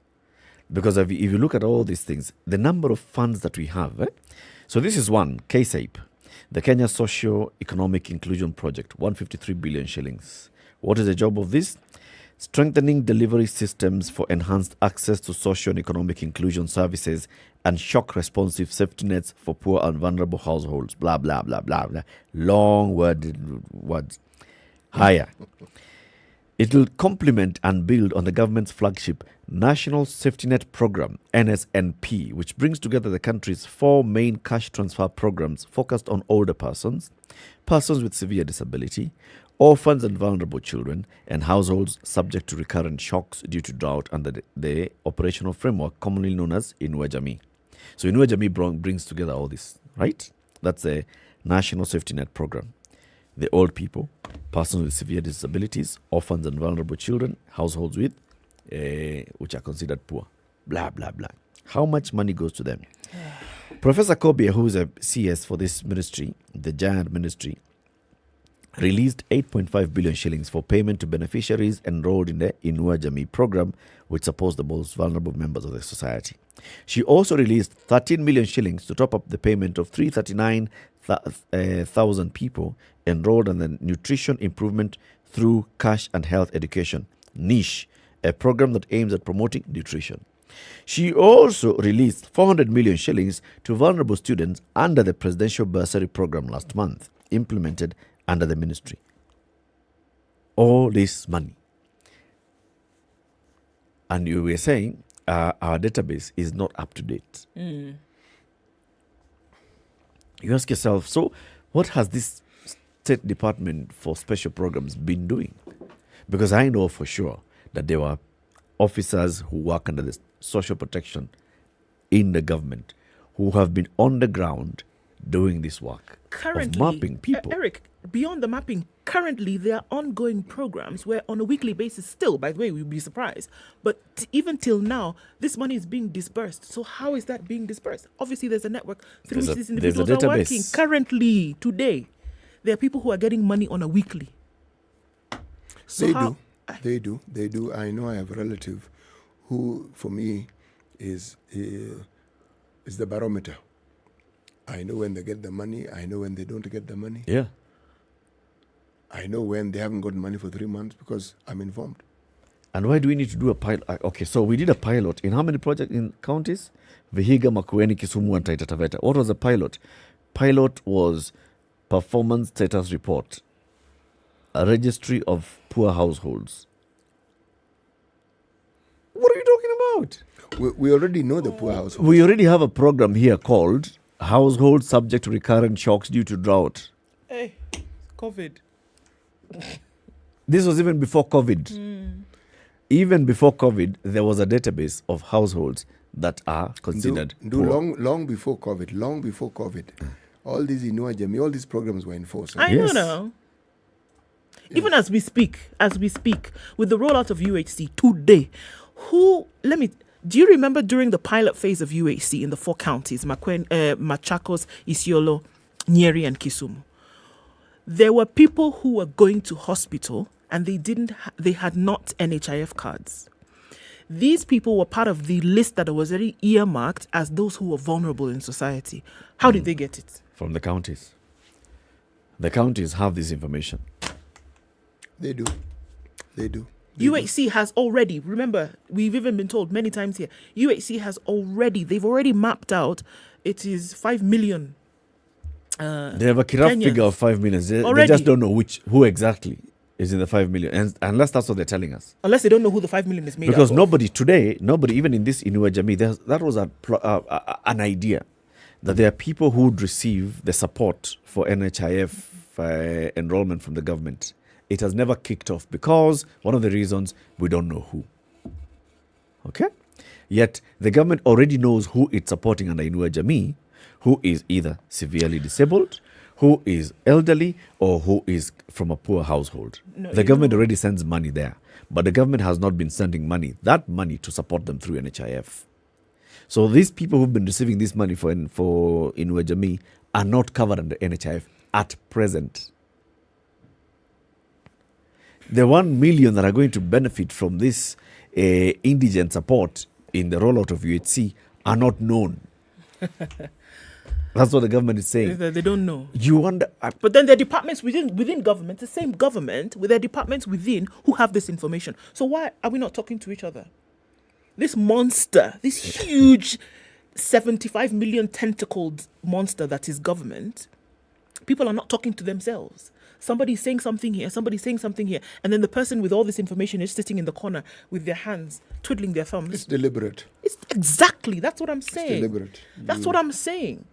So that you can do it twice, and then you have funds spent twice. You have people out doing things twice. Not even twice, 3-4 times. And you're buying time. All these things. By the time as you're doing all these things, that vulnerable person is vulnerable. And they need your support today. But what are you doing? Oh, no, we are sending an officer to come and see you and put you in a database. No, man. We need to be biometric. No, you know what it is, really? Because right now they're not biometric. We need them to be biometric, okay? Now, there's a whole discussion about, first of all, even this one, when it comes to severe disability. The definition of severe disability has been challenged by persons living with disability. For example, people who live with albinism are not considered among these who are severely disabled. People living with albinism require skincare products daily. They can't walk in the sun without being fully covered, for daily. example. And that is support that is needed to be given to them on a daily basis. Who else is severely disabled and who is not severely disabled? How do you define severe disability? Eric, even if you look it's at this topic of discussion. Yeah. In the absence of children who've just been born or who were born in the last 5 years or so, if you look at the census report, it gives you with clarity the number of children in each of those families and their ages. Yes. So when people get to adult status, you should know, because it was biometric, you know automatically this group of people. So now, even when it comes to following up and understanding, you're not following up these people blindly. You have a fairly clear idea who it is you're talking about or who it is that you're following up. Now, this lack of clarity, in my opinion, is my main problem. Because I looked at this article and I thought, is this a reporting issue? I mean, what is it? But why is it that we are always talking about a reporting issue? It's a constant discussion. You read something, you're asking, what are these people talking about? And yet, the information about it is available. It's in the public domain. It is known. Something as simple as collecting the data on people who are vulnerable, people who are poor, people who need assistance. You're telling us it has to go through this circus for it to actually be operationalized. No. And it was operationalized God knows when. No. Sorry. This would make sense if we're starting a whole new program. And what is being done now we're being told it is a whole new. It sounds like a whole new program It has been piloted. It has phase 1 of X number of counties, and the rest to be in phase 2. Why are we doing all that? It's been proposed and budgeted for. Are you kidding? There's a project that has an entire new project has been set aside. Project in terms of funding has been set aside for this thing to happen. Just collecting data Just on collecting the people data. who need and you have social the data. protection. That is why I'm telling you, Omo, it's an opportunity for somebody to chop money. I'm telling you, because it doesn't look like anything different for me. You have this information in different sectors, whether you're looking at the health sector, whether you're looking at the protection, which is currently ongoing. It is current. But then it's currently ongoing. You have the information. Do you know what it is?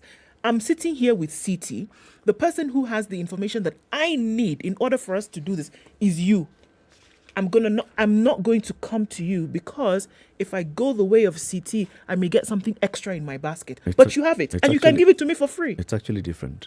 Hey. It's actually different, Ndu. You have it's not Eric who has the information that you need from CT. You, Ndu, are the custodian of information on social protection in the country. You have some information. Now you come up with a new project, get money from World Bank so that you can come back to the ground to actually do the same job again.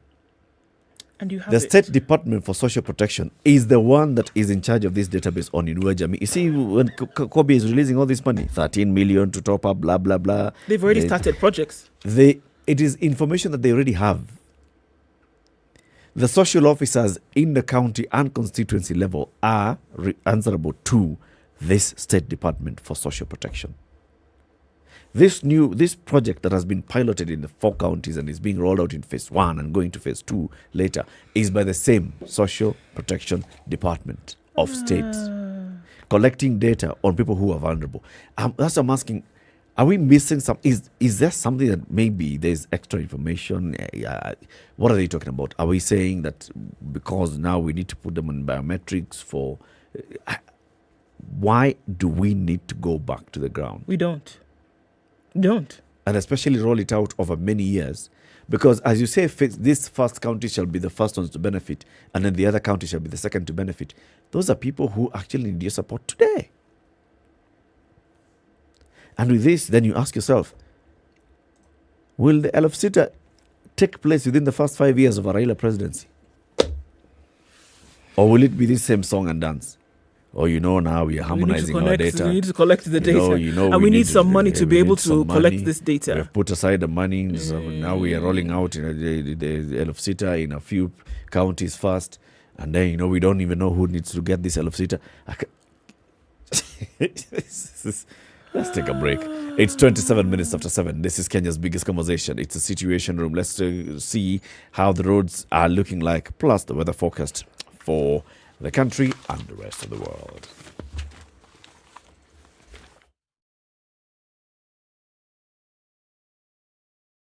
This is the Situation Room, the only way to start your day. Forgiveness is always conditional. Even before God, there's nothing like unconditional forgiveness. Government doesn't pay you pension until you retire. In fact, they have no money for you. The day you retire, they look for it. This country is punishing many young people. These young people are more susceptible to be deceived, to be taken advantage of, and they're more susceptible to be bought off. Let us also talk about where we want our country to go.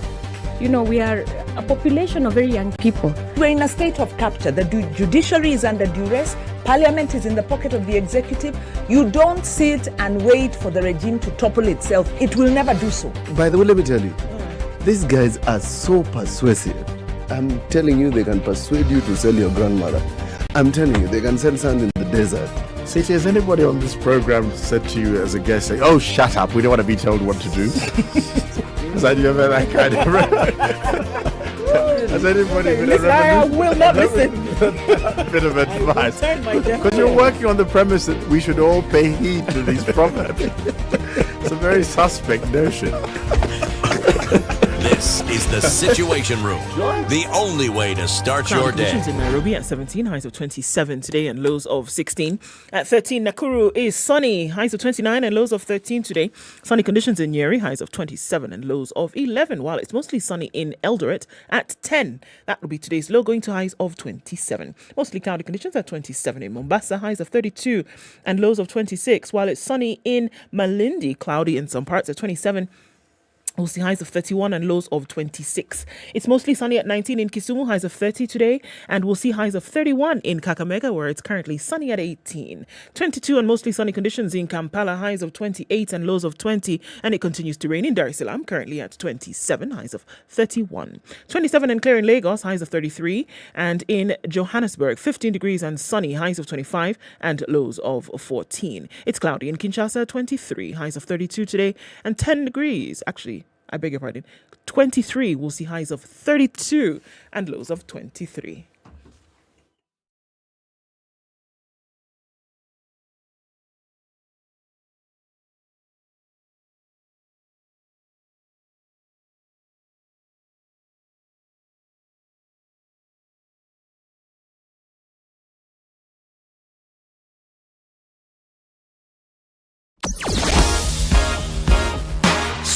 All right, what we're looking at, Kiambu Road is really giving off those vibes today. It doesn't look good at all. Unfortunately, an accident's happened just at the Muthui footbridge today. That slows things down considerably. Kiambu Road, well done. 5 lanes today. What's the plan, man?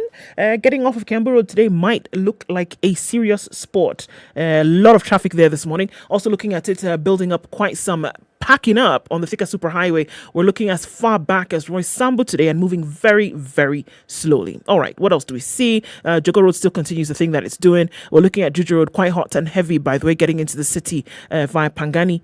Then coming off Ngong Road, also doing that thing. Waiyaki Way, really busy, as is Ring Road Westlands, taking on a lot of the traffic coming off of Waiyaki Way. All right, also on Langata Road, that's quite packed as well.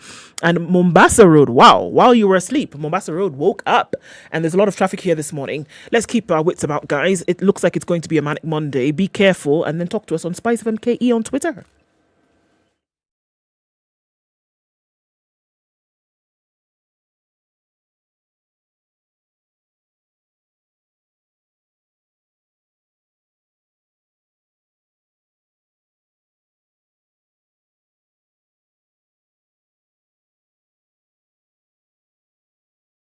Mature, intelligent talk every morning. Spice up yourself.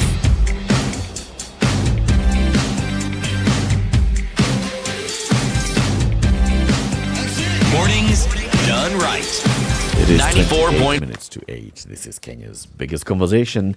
So I've got 2 stories, actually, all right? One is that this year, the United Nations Environment Programme will be celebrating its 50th anniversary on the backdrop of accelerated climate crisis caused by the global warming. Dubbed UNEP at 50, the commemoration in Gigiri, Nairobi, has seen more than 400 environmental delegates from across the globe jet into the country to deliberate on what UNEP Executive Director Inge Anderson calls the environmental emergency of here and now. So UNEP, which is the UN agency that deals with the environment and is located in Nairobi, is celebrating 50 years. This is a big thing. This week, UNEP will be busy. And it's a UN body that is basically marking its existence at such a point when talks are taking place about climate change and all eyes and ears will then be on the climate talks that take place at UNEP. Founded in 1972 to monitor the state of the environment, inform policy making with science and coordinate responses to the world's most pressing environmental challenges. Big thing. It really is. Big thing. And I think sometimes we don't sufficiently make noise about some of these things. You know what? UNEP is in Kenya. UNEP, this thing that is turning 50, is in this country called Kenya. The only other headquarters of a UN body that is outside of Europe and New York. It is. Strategically positioned, of course. Yeah. And in terms of what it's been able to do regionally in the country, and of course then taking that to pivot for the rest of the world is huge. And looking at the different heads that you've had here in Nairobi, being able to carry out some of these programs has been monumental in then what has been done in terms of environmental work for the country and then also for the world, in terms of then policies being put in place, encouragement of governments and nations to do certain things.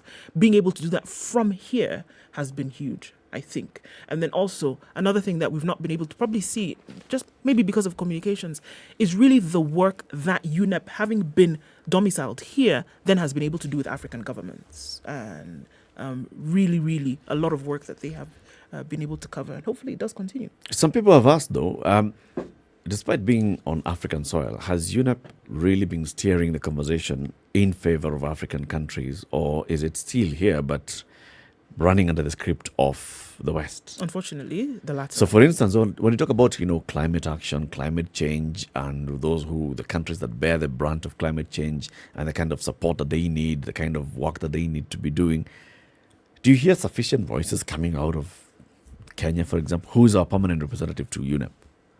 Isn't that one of the conversations that we had during COP21?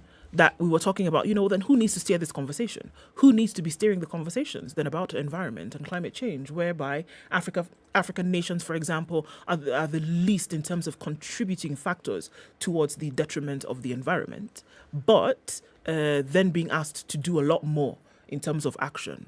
So you would hope that those conversations would include Africa a lot more, because you have one of the largest environmental agencies domiciled on the continent. But it's not the case. That it still would appear that other nations are the ones who are leading the conversation. If we're to speak truth to this matter, who calls the tune?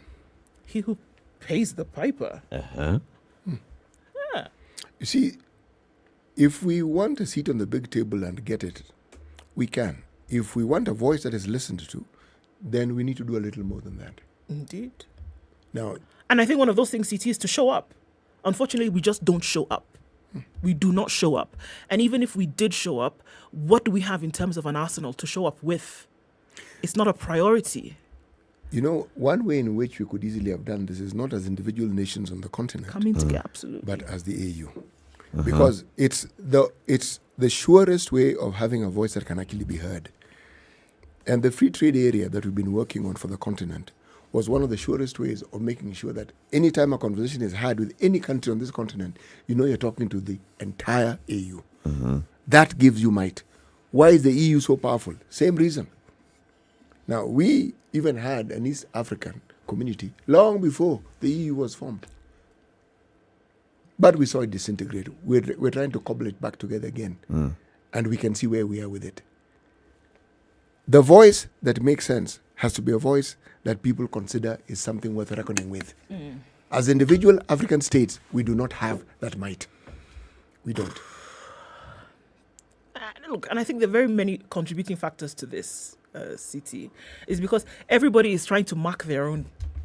You see? And I think if we look very carefully at this, if you look at the EU, for example, you had a coming together of bodies, of nation states, who had already primarily created and charted out their own path. So it became a thing almost of self-actualization, that once you're done with within your own boundaries, then you can now think about coming together as a body. That's why it took so long for the EU to be formed, for example, because folks did what? They were making sure. After 1945, folks were building their nations back together. By the time you've achieved a certain status, that's where you can say, okay, actually, you know what? Since we're strong within, now let's look at how we can join forces to be strong externally as well. And I think that's the stage at which a lot of African nations are. So they think about it. All right, so here we are struggling with political stability. Here you are dealing with economic and developmental issues. Am I really going to think about putting my power and my muscle towards joining a body, or should I fix my within first?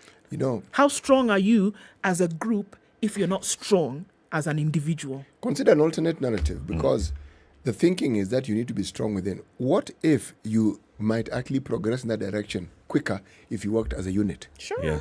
Because Absolutely. this trade we keep talking about, trading with the West. What if we traded among ourselves? Because it's been done before and we've seen the benefits of it. You see, if we try to go the European way, or if we try to go the Western world way, that may take forever. You know why? Yeah. They were busy doing what they were doing with minimum interference. We weren't interfering with anybody. China was not in the picture. Yeah. We are trying to do that with China in the picture, Russia in the picture, the EU in the picture, America in the picture. And everybody else trying to hurry you and along. everyone is interfering with your business on a daily basis. So how easy will it be? I hear what you're saying. And then I also see that another interference would come in this very thing that we're saying is vital and crucial in this coming together, because they realize that a combined force, there's also the realization that a combined force is a monumental threat. They know that. They know this. And so that could be the thing as I think about it, because isn't it great that you can change your thought in less than a minute? Because then you've seen that, okay, I could be weak here and you could be weak here. But us coming together then gives us an opportunity to fight as a united front. And then it poses a threat to anybody who would want to come and interfere with you on an individual level. Yeah. So I do agree that it's the coming together. Ibrahim Khan was here with us last week, and that's one of the things he said. That if individual nations realize the importance of coming together under a body such as the AU, and not allowing it to be the puppet for which, in my opinion, it stands as today, individuals coming together and saying, you guys, we can do this as a continent together, bring our weaknesses and strengths to the table, then you would be able to see a lot more then done. Let me talk about the East African community, because I was alive and well and I had an indication. You know this thing we're talking about, cross-border trade? My friend, we even had a unitary currency, meaning the Uganda shilling, the Kenyan shilling, Tanzanian shilling could be used in any country. Remember, we had an East African Harbours Corporation and Railways Corporation, okay? Postal. All these big agencies that we now call individual parastatals, East African Airways, we had it. That corporation that people have taken long to cobble up, we already had it. Now, you tell me, give it a 20, 30-year run. How strong do you think East Africa would be right now? Come on. Even the problems that we've had in the region, whether it's in Uganda or Rwanda, they would have been quelled a lot easier and a lot quicker. But so long as we're divided nations and individual nations, then we were at the mercy of whichever Western country wanted to get into our business. And they are not going to allow us to get to that stage. It's not something that you seek permission for. It's something that you work towards and you get. Because they are going to position themselves in a way that they consider most advantageous to them. And that has nothing to do with it being advantageous to us. So the question that began this discussion about the United Nations Environmental Programme, who is paying the piper? So if you know who's paying the piper, you'll understand who is going to demand and control the tune. Absolutely. Who's going to control the conversation? Who's going to be the ones who will come when you have large meetings around the world, whether it be for climate change or this, that, or the other thing? Who are going to be the ones leading the conversation? If you like, you can own the house. We are the ones who built it, so we are the ones who are going to demand the conversation. I'm going to say something. But also, because the person who is still the one who is contributing the most also needs the others. Absolutely. You can still play the part of influencing the others. You know, Eric, they will not walk around. They will not walk out because they pay. They will not walk out. They'll just say, "All right, so yeah, we can hear what you're saying, and we need you. So let's hear your voice." The problem is if you just completely just decide, because I'm not contributing anything, then I'm just going to keep. I'm going to be whatever told you tell us to do, we'll do. But Eric, given the way Kenyans are, not the way they think, the way we are, that's what the West does, or that's what the Western world does. But we have our own little game that we play. This helpless, let's receive help all the time. It's a game we've perfected. It's strategic. Yes. Even if you don't need it. Look, we talk about being dependent on foreign funding and foreign aid. It's not being dependent on. It's something that we have figured out we can get. And the problems, when they come, we'll deal with them later. But for now, let's receive. Let's receive. And then when we've received, that one we'll deal with later. It isn't as though we do not understand the strategic position that we have. We do. But the short-term benefits of what we hope to gain seems to take center stage in our discussions. The question that has always puzzled me is, every year, for as long as I've been an adult and I've been able to understand matters to do with the Kenyan economy, there's always been discussions of not having enough money, borrowing money. That discussion has never ended. But the thing that puzzles me the most is that alongside this discussion, there's always been a discussion of state coffers being plundered. And yet, even when you're given huge amounts as the amount that's being plundered on a daily basis, and being told by the treasury that we actually broke, and people who understand these things like economists. How is it possible for people to steal something that doesn't exist? Because if I'm to go by what the economists tell us and we don't have money, so what is being stolen? Yes. Thank you. If it isn't there, what exactly is being stolen? Right now, I'm going to ask the question. Did you know that the year that's going to end in June 2022, that every constituency in this country, 290, receive 134 million Kenyan shillings? Did you know? CDF? Yes, CDF. 134 million. Yes. It's from a CDF budget of 41.7 billion. Okay? But now, they want to increase it. Of course. Okay? Yes. If you were to do a tour of our counties randomly, and you give it a 5-year, because if it's 134, okay, multiplied by 5. Average it to 100. Just for ease of multiplication. Yes. 500 million. 500 million shillings in the last 5 years. For every constituency. Has come to your constituency. Yes. Only a CDF. CDF. Peke yake. We are not talking about now the county funds. No. This other money from Sijui Inua Jamii. Sijui No. Just CDF. CDF. And what does CDF do? CDF has a ring-fenced percentage that goes into bursaries. Yes. And then the rest goes into development. Development of national government nature. He shall not interfere with the county government development. So development of national government nature is schools and such other things. Yep. Now, if you go to the countryside, will you find a new school that has been built and we can say 500 million shillings has actually gone into building these schools? Or will you just find some classroom here, scattered classroom there? Apart from two, Nyeri with Muhammad Ali and the late Ken Okoth with Kibra, where an entire school ground And you up can see it has been built. functioning. Where else can we say new school infrastructure has been built? We are talking about graduating into CBC and junior secondary, and now let's spend some 8 billion shillings to build classrooms. Where has the 500 million shillings gone? The real total is 690 million. Okay? If we did with 134. 134, it comes to, yes. Sorry, this is per Constituency. constituency. Yep. Yes. This is per constituency. Yes. And this is outside the monies that the government gives government schools for capitation, for development. But the national government still puts in money for these things. Yes. Just so that you understand. So, when you go around our counties, can you look around and see anything that resembles this amount of money? I went to Othaya last year, and let me look for the photos as we keep talking. And I found the work that the CDF has been doing over the last couple of years, right? Let me go to my photos, search Othaya, and see Othaya. And lo and behold, Othaya, here we are. Oh, yeah, here we are. Okay. I took photos. This is Othaya NGCDF, Othaya Township Chief's Office. The Honorable Geshoke Mogambi, MP Othaya constituency, launched this in the financial year 2017-2018. Construction office, store and boardroom in the chief's office. 2019-2020 financial year, he launched the Othaya police station construction of a car park. Okay. At the Othaya police station. Car park. Car park.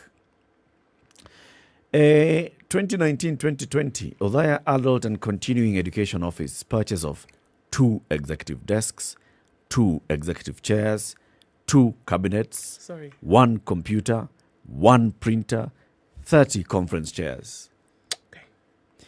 Othaya Law Courts, in the 2018-2019 financial year, purchase of 3 executive desks, 12 office chairs, 2 filing cabinets. CDF. 2017-2018, at the Othaya Division Headquarters Office, purchase of 2 executive chairs, 3 boardroom tables, 10 boardroom chairs. In the 2017-2018 financial year, that's the one I've read in the Othaya Divisional Office. There was another one at the Othaya Police Station, and this was the construction of toilets, 2 doors. Oh, 2 doors? Yeah. Okay. At the Othaya Police Station, they did 2 doors of toilets. Okay. Yeah. This is what CDF has been doing. Over the last 5 years. Buying chairs and desks. Commensurate to 500 million shillings, 690 million shillings. The question, though, is if you go to the law courts, all right, this is the judiciary, chairs and desks. Is there no budget for chairs and desks coming from the judiciary? There's a budget for If you go to the divisional headquarters, this is under the national government. Yes. That means it's under Matiang is National Interior and Coordination of National Government. Is there no budget for buying desks and chairs for the county commissioner's office? And it's a national government position. It's a national government position. Is there no budget for buying chairs, desks, boardroom chairs at a police station? Why would CDF be buying chairs? And not the NPS. Yes. So when you ask, so where has the CDF money gone? This is where it's going, buying chairs. Buys chairs and a double door toilet. How long does that chair last? You know, the strange thing about this is that this year, this short period we have before June, the MPs have gone and allocated for themselves 4.9 billion shillings again. Of course they have. Not surprising. In addition to what they were already receiving. Now, this is my question. When you are a country that is always refashioning and reshaping their begging bowl, and the very people who you are going to beg from have representatives here, and they live here, and so they see exactly what you do. Don't you see them asking themselves strange questions, saying, but folks, there's something we need to clarify here. But many times they don't. They do whatever arithmetic they do, the algorithm that they use, and we qualify because we can pay, and whatever it is that they use. Somehow, we get more money. And this story is replicated again. It's replicated again and again. The only difference is that the amounts keep increasing. And they increase not necessarily because of what we've borrowed, but also the interest that accompanies it. Yes. And the sort of loans that we acquired, because the commercial loans don't come with too many questions and too many conditionalities. But they also come with a great deal of interest that you're supposed to pay. So, if we are talking about monies that was set aside and understood to be for the development of constituencies, not anything else. It's a great deal of money. I am opposed. I'm opposed to NGCDF. I'm opposed to that idea. To ending it? I'm opposed to having CDF. Please, I'd like to know why. Because, like we've said in our constitution, development is a county government job at that level. All right? And in fact, when Wanjiru Gekonyo and others went to court to question whether CDF is constitutional, the courts agreed and said, no, development is actually at the local level. However, if the national government would like to roll out its own development program through constituencies, it's okay, they can reshape this thing. And that's how come Parliament went and renamed this CDF to NGCDF. National Government CDF. So we are not interfering with devolution here. We are basically, it's a national government rolling out development through the elected members of Parliament. The point still is the same. The member of Parliament does not have a development mandate. 3 things that a member of Parliament does: representation, oversight, legislate. That's it. That's it. Development, not in their agenda. You oversight the development that's being done by the national government. That's it. Now, when you come and say that you're implementing, and also they were very clever on it and said, the MP is actually not implementing this thing. The MP is only a patron shepherding of this thing. So it's actual people on the ground running their own development projects, and that is through the locally elected CDF committee that shall be oversighted through the patronage of the MP. Blah, blah, blah, blah. Same thing. It's the MP who is running CDF. Has control and that's over why it. I say I'm opposed to CDF. So what you're saying, has control over it and NGCDF essentially decides what is going to be done with that money. So what you're saying, Eric, in essence, is that it is the MCRs who should actually have development money. They should. This is it. Because if you're talking about the local level, you don't get more local than an MCR. And even at the county level, not necessarily the MCA. Because even at county level, their job is that. The same as the MP. It's the same as MP. You should have those committees. Remember those things that our friend from CIA called us to talk about? Those committees at village level that determine their own development and their own development agenda and priorities. That's what we should be having. And there's a framework that creates that in the County Government Act that talks about development, those development committees at the village level. Empower those things, let them run. They are getting money that has been passed by the county assembly. They are answerable to the county assembly in terms of oversight on how the money is being run. That's it.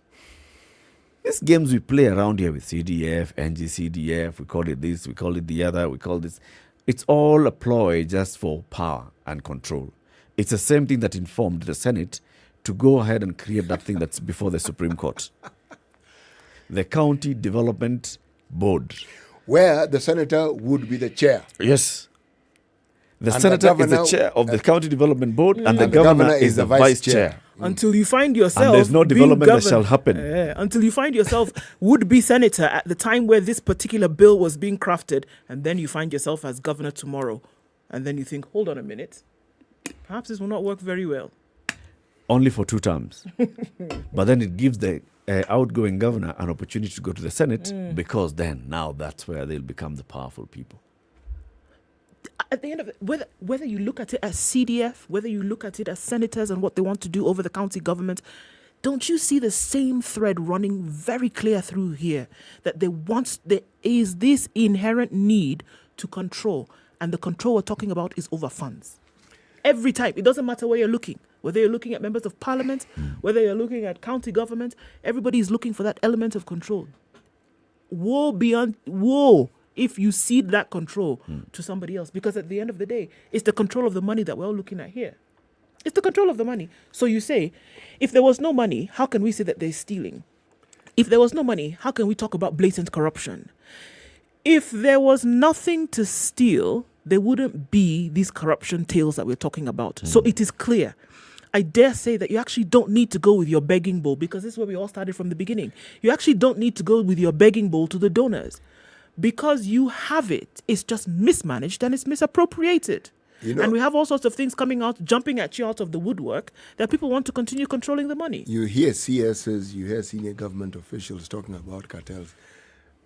If fish rots from the top, from the head, and if leadership and the examples therein that are inherent in what people are supposed to follow also begins from the top, the real cartels are actually in government and in our political power structures. That's where the cartels are. Because everything that we're looking at here, it's crafted to ensure that one group of people who masquerade as different parties, but it's actually one group, always maneuver the resources of the state to benefit them in one way. The cleverness is in trying to give us the impression that actually this is intended to benefit you and is heading in your direction, but under their control. So in essence, even what ends up for you, the Mwananchi, is determined by them. Yep. So it is not you. And yet the Constitution gives you, the Mwananchi, the power. It is you who is the boss. So essentially, your power has been usurped. So when you talk about cartels, that is where the real cartels are. Forget names that they keep mentioning of businessmen. Businessmen are just businessmen. They will see opportunities, they will take it. But they cannot function unless they're enabled by, as I call it, the real cartels who are within the... Those that have the power to actually run. Yes. And make those decisions, whether it is policy, whether it's the enactment of policy, or it's just the running of government. Business people do not have those powers. It is those who have those powers who then delegate them for their own interests so that they can master gain. But in essence, they are the real cartels. Oh, yes, they are.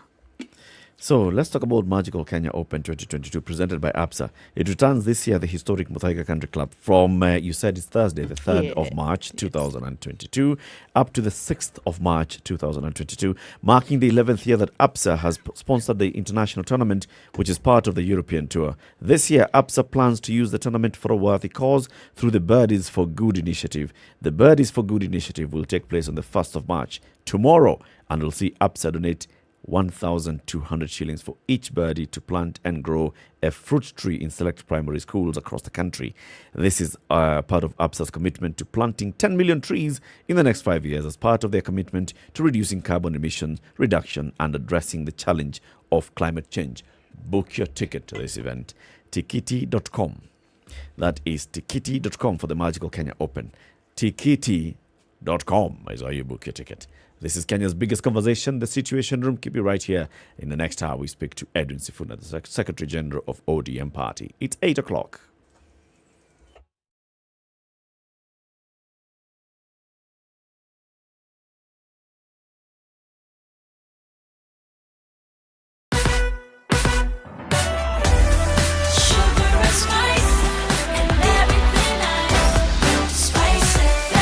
Spice up your life.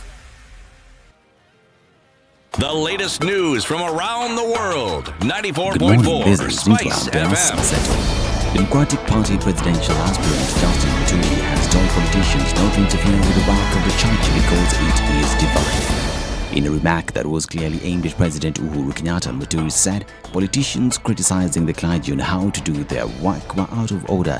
President Uhuru last week, while speaking at the Sagana 3 summit, hit out at church leaders who accepted donations from politicians who were suspected to be corrupt. Deputy President William Ruto, who was apparently the subject of Uhuru's criticism, has already reacted to the president's remarks, saying the church should be left alone to do its work. Muthui said political leaders had no mandate to instruct the church on how to work. And Coast Regional Commissioner John Elungata has assured candidates and exam managers of adequate security within the examination centers during this year's national examinations. Elungata said that there will be enough security personnel manning all examination centers and adequate vehicles to transport the examination materials. He said the exams will be kept in containers with tight police guards and with deputy county commissioners and sub-county directors of education being the only people allowed to have the keys to the containers. And the Director of Public Prosecutions, Nuruddin Haji, has threatened to charge Teachers Service Commission commissioners for failing to put in place policies that protect teachers in insecurity-prone areas of the country. Haji said that it is the sole responsibility of the Teachers Commission to find solutions for the issues affecting teachers in insecurity-prone areas and not the community nor citizens. The DPP said that in Asia, education is a matter of national security and that it was high time for regions that have insecurity issues like Garissa, Wajir, Mandera, Samburu and Turkana faced with terror threats, banditry or cattle rustling to have a good access to education. The tough-talking DPP called for creation of a department within TSC to deal with affirmative action for teachers in regions that have difficulties and find solutions to ease access to education. Now, Interior Cabinet Secretary Dr. Fred Matiang'i has urged residents of Nyamira, Narok and Bomet counties to maintain peaceful relations among themselves ahead of the August polls. He commended area residents for jointly working together to eradicate cases of tribal clashes that had plagued the regions for the better part of 2 decades. Peace-building efforts by the state and religious leaders, the CS said, have also played a part in mitigating cases of insecurity largely spurred by incidences of cattle rustling, which are common in the region in the past. He urged religious leaders to guide their followers in resisting political incitement. And Kenya Defence Forces troops over the weekend gunned down 4 suspected Al-Shabaab militants at Sarira area in Boni Forest, Lamu County. According to a statement from the Ministry of Defence, the militants who were in a group were killed while attempting to cross the border into Kenya. The ministry also noted that no Kenyan soldier was injured during the operation and that patrols have since been increased in the area. Now, the 4.5 billion shillings Makupa Bridge in Mombasa County is set for completion in June this year. The 457-meter bridge, whose construction started in April 2021, will link Mombasa Island to the mainland, replacing the current Makupa Causeway that was built in 1929. The China Communications and Construction Company Limited is constructing the bridge with funding from the national government. Mombasa County Development Implementation Coordination Committee is set to inspect the bridge Thursday to ensure it's completed on time. The committee chairperson, who is also the Mombasa County Commissioner Lucas Mwanza, said the bridge is among several multi-billion infrastructural and other projects being undertaken by the national government in the coastal city. And Canada has closed its airspace to Russian aircraft operators effective immediately due to Russia's invasion of Ukraine. Canada's Minister of Transport said its country was joining other countries in announcing similar measures in response to Russia's invasion of Ukraine. There are no direct flights between Russia and Canada, but several Russian flights a day pass through Canadian airspace to other countries. Britain banned Russia's flagship carrier Aeroflot from entering British airspace. Poland and Czech Republic also said they were banning Russian airlines from their airspace, while airlines including IAG-owned British Airways and Virgin Atlantic began rerouting flights around Russian airspace. Canada had imposed severe sanctions on Russia, targeting Russian President Vladimir Putin and Foreign Minister Sergei Lavrov in tandem with the United States. Canada was also part of the Western Alliance that blocked selected Russian banks from the SWIFT payment services. This is News. I'm Dennis Aseto. Good morning.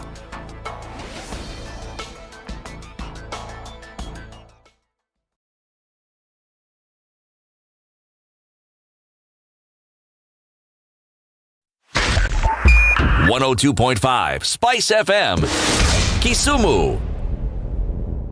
Few minutes after 8 o'clock and we're in traffic hour proper. All right, let's look at Mombasa Road, which is already really messy this morning. Folks coming from the Weybridge out towards the SGR, it's going to be a slow race this morning. Looking at North Airport Road as well, going towards Outer Ring, that also is going to slow down considerably. We're looking at that Imara Daima stretch in and outbound for some reason, still causing some trouble. Okay, so we're looking at outbound traffic around that Imara Daima section because the construction continues. All right, what are we seeing on Langata Road? That is still very, very slow right now.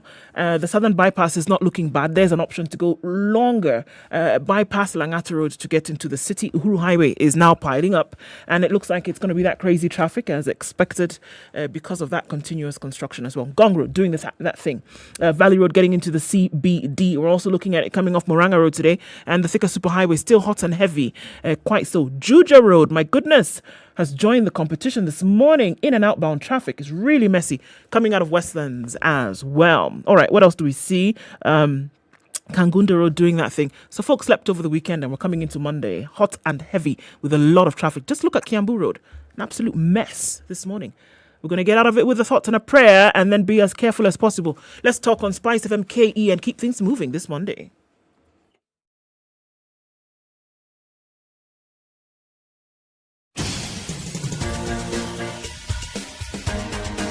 This is The Situation Room, the home of hard-hitting political commentary and penetrating insights about the state of the nation. This is a talk radio experience like no other. The Situation Room, a place for hard truths, debates, and elevated conversations. The Situation Room, witty, political, engaging, deep, controversial. In the room, we have C.T. Muga, researcher, academic, seasoned political observer, a fountain of wisdom in these politically uncertain times. Ndu Okoh, Nigerian by birth, Kenyan by choice, communications expert, Pan-Africanist, a truth seeker and believer in people power, and Eric Latiff, agent provocateur, the man in the chair, seasoned journalist, news hound, a man who believes in punching up, not down. This is The Situation Room. 8 minutes after the 8. Only Good way morning. How are you doing? Thank you for tuning in to Spice FM this morning. This is The Situation Room, Kenya's biggest conversation, here until 10 a.m. and live streaming the show as well on Spice FM KE, YouTube and Twitter. Also live on KTN Home for the next 1 hour. CT Muga has the day's proverb. One hand cannot applaud. One hand cannot applaud. This is Algeria. Algeria. Mm-hmm. One hand cannot applaud. Nice one. Is a nice one. We continue the conversation this morning. Our guest is Edwin Sifuna. He is on his way into the studio to talk about what we've seen over the weekend. Big national delegates conferences taking place. Well, it has just been January and February have just been months of NDCs. Even parties that you had actually not remembered that they were in existence were hosting NDCs. Remember, Derek, some I didn't even know existed. Eric was trying to be polite. Like which one? Beyond that held NDC. Let me just mention the parties that I know of. All right? I know Jubilee. I know Wiper. I know ODM. I know Ford Kenya. Right. I know New Ford Kenya. Right. I know there's a party called Agano Party. Yes. DP. Yes, there's DP, there's Shirikisho, there's NAC. I know those parties. And then there's one that I got to know simply because my member of parliament got voted in on that ticket for the first time. It's called PDP. I think the boss of that thing is called Domingo Magara. Yes. Then there was a new party that was formed in Bukusuland, New Action Party. I know of it because it is new. Then I know ANC. Okay? Beyond that. This New Action is the same one called DAPK. Democratic Alliance Party of Kenya. No. Omfula Munyinyis.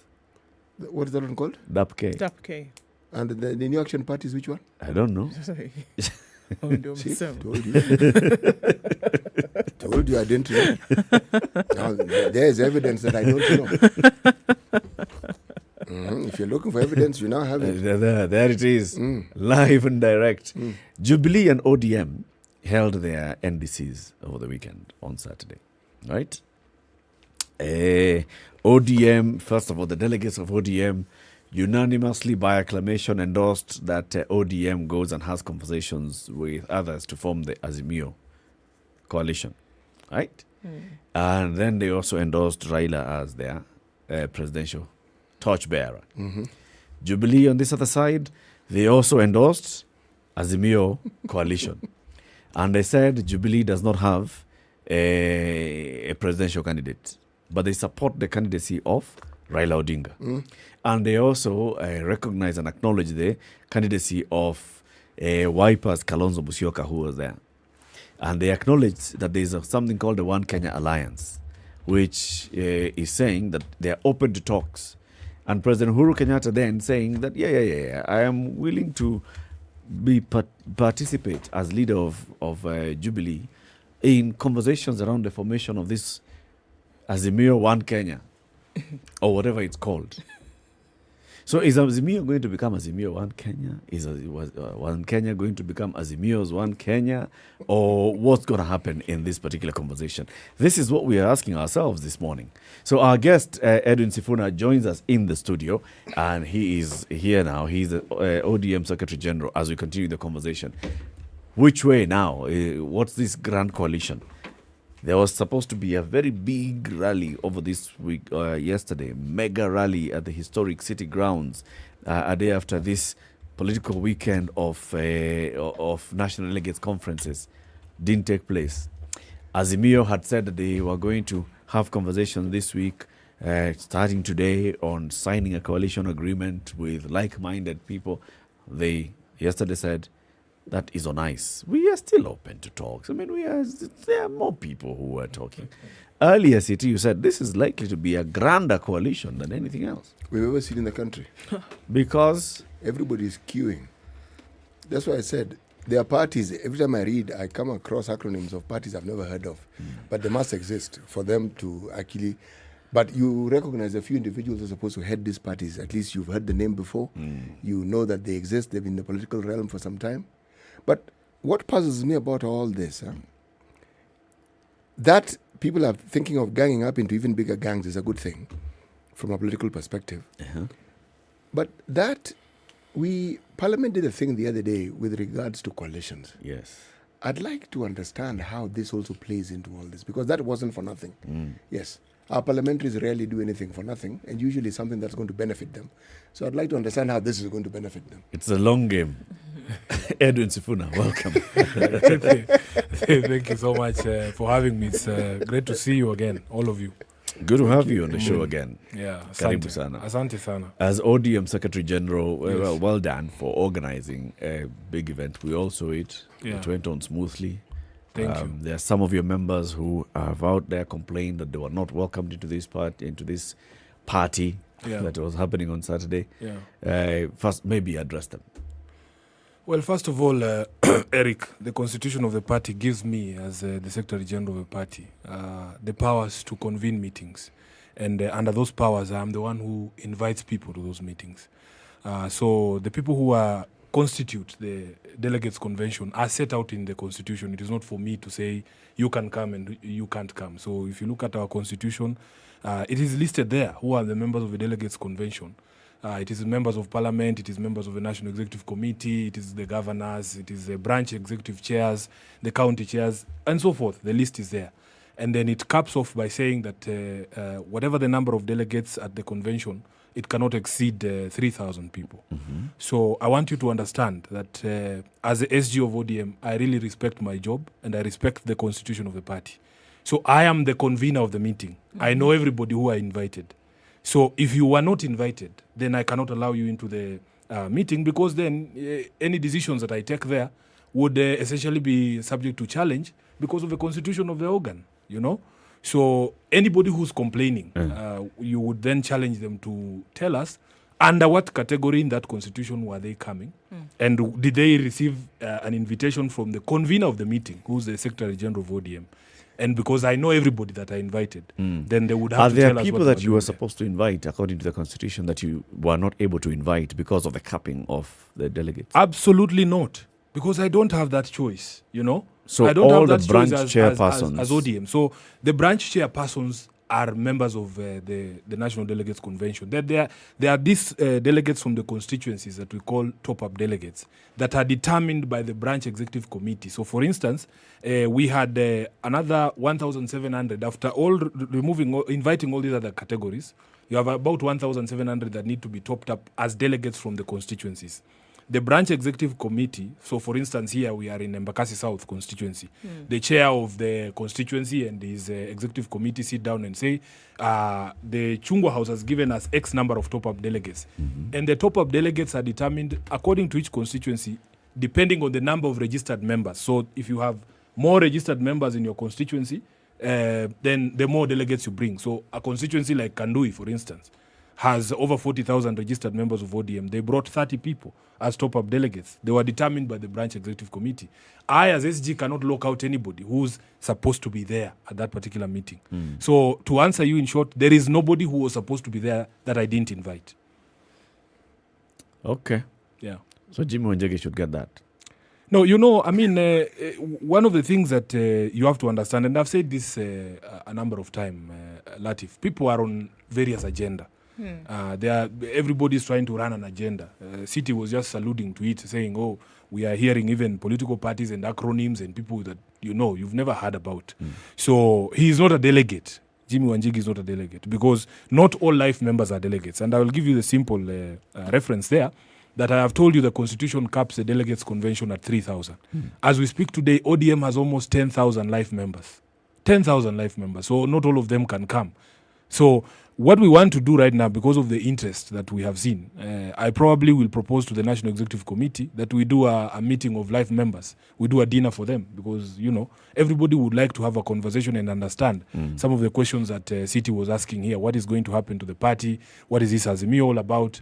We have a duty as the leaders of the party to explain to our members, and especially the life members, because they sustain the party. So, Edwin, what we are doing now. Before you have your dinner Yes. with them, perhaps you can tell us what happens to ODM now. Because are we seeing a swallowing up of the party now joining this coalition? What happens to all the other parties now who are coming and getting joining this coalition?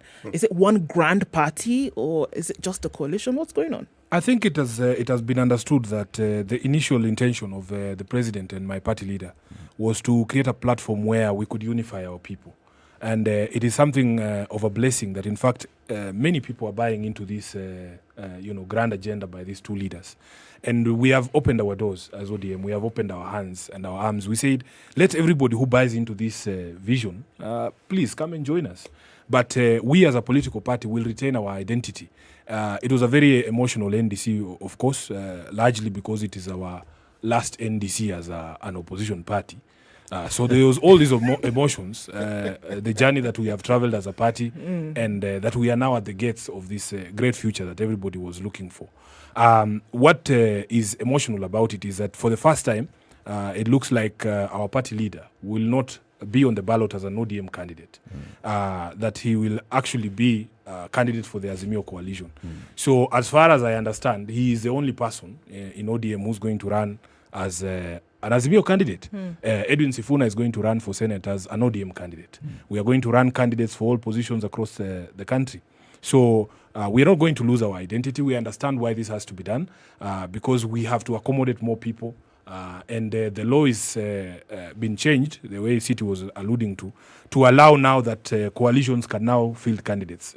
Previously, City, in 2017, 2013, although we were part of a coalition, the name that appeared on the ballot, the party, was actually ODM. Raila ran as an ODM candidate.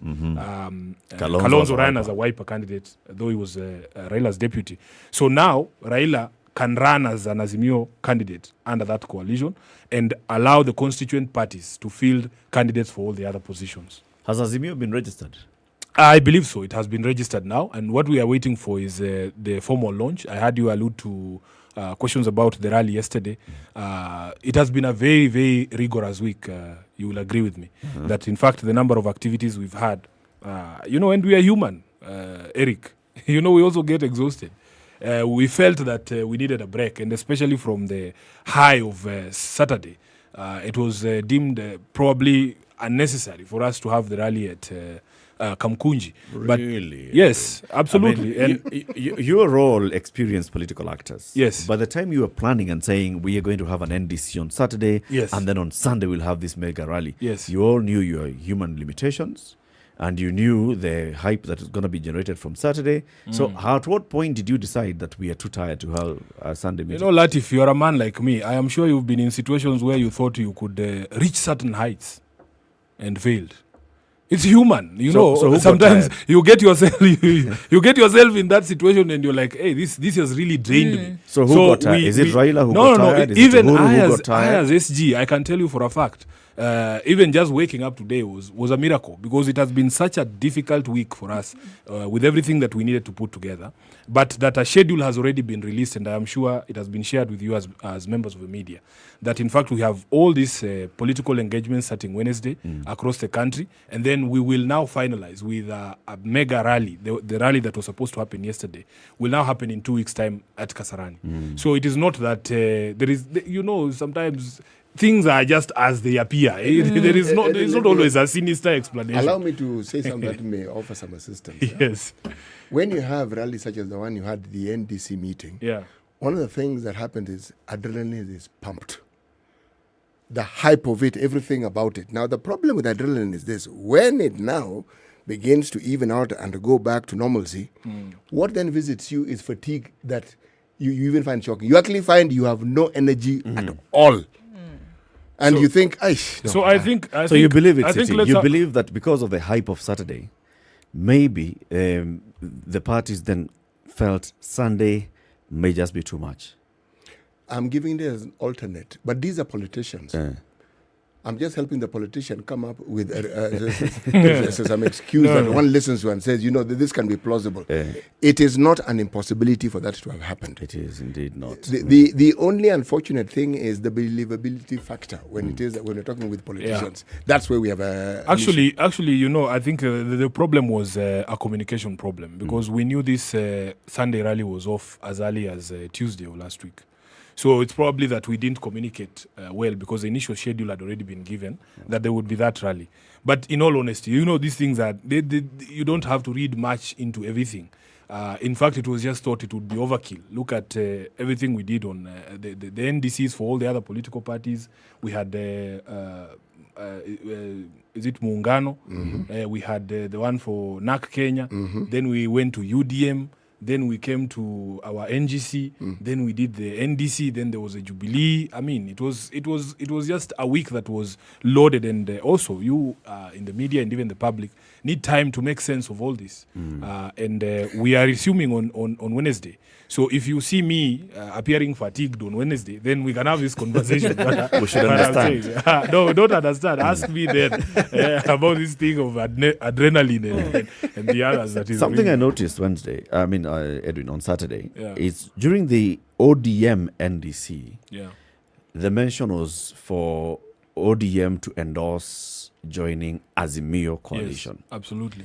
And ODM endorsing Raila to be ODM's flag bearer in Azimio coalition. Correct. Crossover into KICC. Yeah. And there's a Jubilee NDC going on. Yeah. And the mention is not just Azimio. The president, the leader of Jubilee, was talking about Azimio One Kenya coalition and saying Raila Azimio One Kenya coalition. Are those two different things, or what's the status here? I think it is just misnomer, because I think it is the same thing, that in fact people are joining Azimio coalition. And the president, because of his role, he has to accommodate more people that probably feel they are safer coming through his hands than directly to us as Azimio. So there's a lot of conversations that are happening. People need to be given assurances. You've had people make reference to promises not kept in the past. Yep. Some people want guarantors for the promises that will be made now, or sureties, as we call them in court. So whatever makes people comfortable, but the overriding objective is to make sure that we have a broad-based coalition that is able to deliver victory for not just ourselves as ODM, but that for the first time, every part of the country will feel that they are part of government, you know. So you can see all these political parties and political players from across the country. If in fact Azimio wins, it will be the first time that a government is, you know, that widespread in terms of the support that it received and the people who feel that they participated in forming that government. Initially, in the early years of Jubilee, there was this feeling that it was a government for Rift Valley and Central, you know. So this particular time around, if this coalition secures victory, which we know we will, then it will be the first time that many political players from all across political persuasions and regions will be feeling that they participated in formation of our government. Why do you think the One Kenya Alliance is not comfortable coming directly into Azimio? No, I think they have. We get a sense that that's why we're hearing Azimio-One Kenya. They Alliance. have made it public, and they also, they have alluded to our history together. We have different views about that history, and where to apportion blame, what are the causes of mistrust in that coalition. But that is water under the bridge. Number two, Latiff, people are positioning themselves for negotiation. So that when they talk about three parties, that it is One Kenya on one side, Jubilee on the other, and ODM on the other, they are also positioning themselves that whatever the spoils of the election, then they will be distributed according to that formula. But the question then becomes, what happens to the other political parties? Because if you have taken one leg and you're saying one leg is Oka, the other leg is ODM, the other leg is Jubilee, where does that leave my friends from PNU? Where does that leave my Ndeleo Chap? Where does that leave NAC? Where does that leave Mungano and PNU and all the others? DAPK. Because all these people, and DAPK, all these people also constitute a very fundamental part of the coalition. Okay. So this is what we are saying, that we understand the posturing that is happening. We have been through this, Latiff. It is nothing new. You've done this thing We've before. done this thing before. Before we take a break, I want to ask this question. Tutaelewana tu. Because we saw yesterday on KTN Home, there was a guest with Sophia Wanuna, and this is Senator Enoch Wambua, who is a member of WIPA. And he was talking about, the reasons why they feel that they want to have a different conversation as they come into this grand coalition, if at all. And one of them was the mistrust. An issue that he talked about, the division of political parties fund. The funds came to ODM and your party leader agreed, all right, so let WIPA receive 70. And he says, up to date, they have never received the 70 million. What's the true position? How much have you actually disbursed to WIPA? Senator Wambua is not in a position to know anything about monies disbursed by ODM to WIPA. Many of them don't know. I was at a funeral in Makueni, and Senator Mutula Kilonzo, I think he has been holding this bile for me for a very long time. found the opportunity to now come after me about the same thing. And there was a priest there who was presiding over the funeral who offered to provide the environment and the opportunity before God for me as SG of ODM to deliver documentation showing payments to Wiper. I mean, whether a payment has been made or not is a question of fact. It is not something we can pontificate over here. I have the documentation to show money moving from the ODM account to the Wiper account. How much? This is not something to discuss here. How much? Know? So Senator Wambua would not know. I am telling you that everything that was due to Wiper has been paid. 70 million shillings. Whatever was due to Wiper has been paid. Your party leader said so I have 70 million. I have that documentation. Let me ask you in a different way. Did your party leader say that 70 million shillings was due to Wiper? No.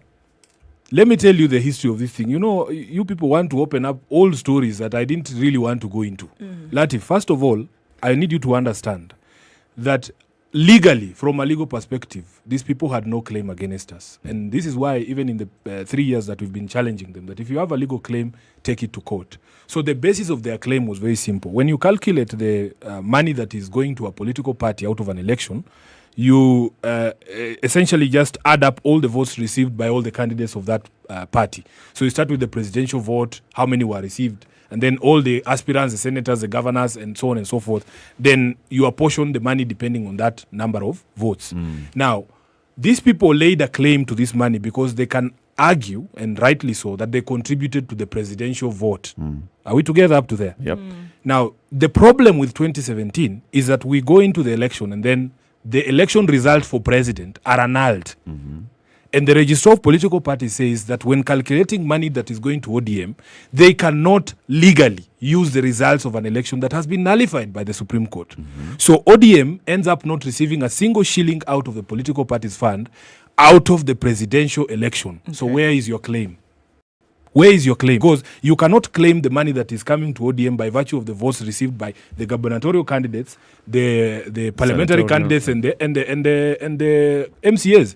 And the reason is simple, because you also fielded candidates against us. So when I ran for Senate in Nairobi in 2017, Wiper had a candidate against me. He received 60,000 votes, which votes, if they had given to me to add to my 700,000 votes, not that necessarily I would have won, but the money that would be calculated to come to ODM would include that 70,000 votes. Okay. You understand? Okay. So then they harangue us for 3 years, and we get to a place we say, these gentlemen are soiling our names in the public.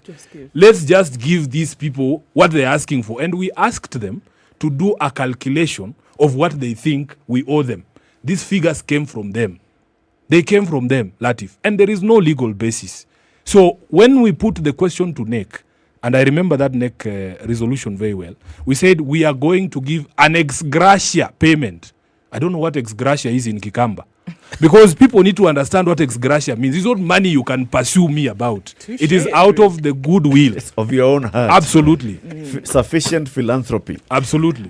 This matters give you a headache. Okay, so clearly, if you have a headache this morning, I probably have a bit of a solution for you, and it's in the name of Cipladon and Edwin. It's an effervescent paracetamol tablet that dissolves in water. Perhaps you can get some actually. Dissolves in water within a few minutes. Paracetamol effervescent tablets are absorbed 2 times faster in the body than ordinary paracetamol. Thus, they offer significantly faster pain relief than when ordinary paracetamol tablets are used. It's recommended for a variety of ailments, from headaches, including migraine, tension headaches, toothaches, backaches, rheumatic and muscle pain. You did mention you were tired. Period pains, sore throat and fever, aches and pains resulting from colds and flu. It's available in 500 mg orange flavor and 1,000 mg. Orange flavor. I want the orange flavor. Good. My goodness. You had me at orange. And available at your nearest certified pharmaceutical. If symptoms persist, of course. Seek medical advice. Some hot water, some warm water for you, some orange flavored Cipladon coming your way. Let's take a break. 27 to 7 to 9. This is Kenya's biggest conversation. KTN Home, SpiceFM and online.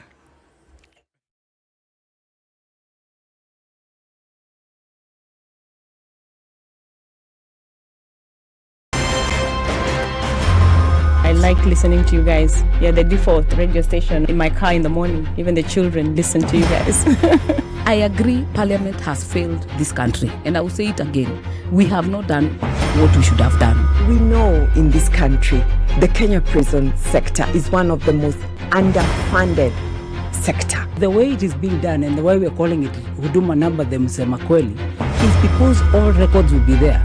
You know, there are people who are now billionaires with no history as to how they got all these assets. Yes. Anything that the president does that is not in accord with the constitution is an illegal act. You know, he shouldn't be doing it and should be sitting here and trying to sort of guise it up. I totally believe live transmission of results and allowing Kenyans to be able to view all these results. I believe that it will be impossible to steal elections. The Situation Room, Kenya's biggest conversation. The sun is coming out in Nairobi. We're looking at 19 degrees, highs of 27 and lows of 16 today. 13 will be the low in Nakuru, where it's sunny at 16, highs of 29. And 27 will be the high in Nyeri, where it's sunny currently at 15. 17 and partly sunny in Eldoret, highs of 27 and lows of 13. It's mostly cloudy in Mombasa, highs of 32 and lows of 26. While in Malindi, cloudy at 28, highs of 31 today. Kisumu, sunny at 22, highs of 30 and lows of 19. While in Kakamega, it's sunny at 23, highs of 32 and lows of 15. Let's look out into Kampala, where it's mostly sunny at 22. We'll see highs of 28 and lows of 20. And it's raining still in Dar es Salaam at 28, highs of 31 and lows of 26. Johannesburg is cloudy at 16, highs of 26 and lows of 14, while it's mostly clear in Lagos at 27. We'll see highs of 33 and lows of 26. The sun is out in Kinshasa at 23. That'll be today's low, and it'll go to highs of 32.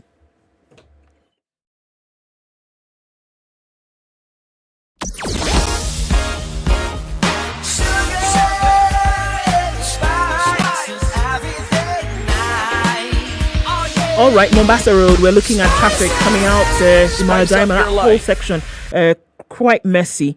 We're looking at it coming out from the Way Bridge towards the SGR today. North Airport Road looking better now, going towards the Eastern Bypass. That's going to clog up some. Outer Ring also a lot better as you're heading out in that general direction. Coming off Kangundu Road, however, that is really messy. Jogo Road, folks are complaining about Jogo Road. Nothing different than what it was last week, but for some reason, it's frustrating, folks, this Monday morning. Okay, on Gong Road this morning, Valley Road, Raila Odinga Way coming off Langata Road. That slows down just a little bit as well. Coming off Thika Superhighway, Kiambu Road looking a lot better now. Thika Superhighway, they're just getting past Surveys where we see some traffic. We're getting out of it in no time, I'm sure. And you've been all very good this morning. Let's talk, however. SpiceFM KE on Twitter. Let's keep things moving this Monday.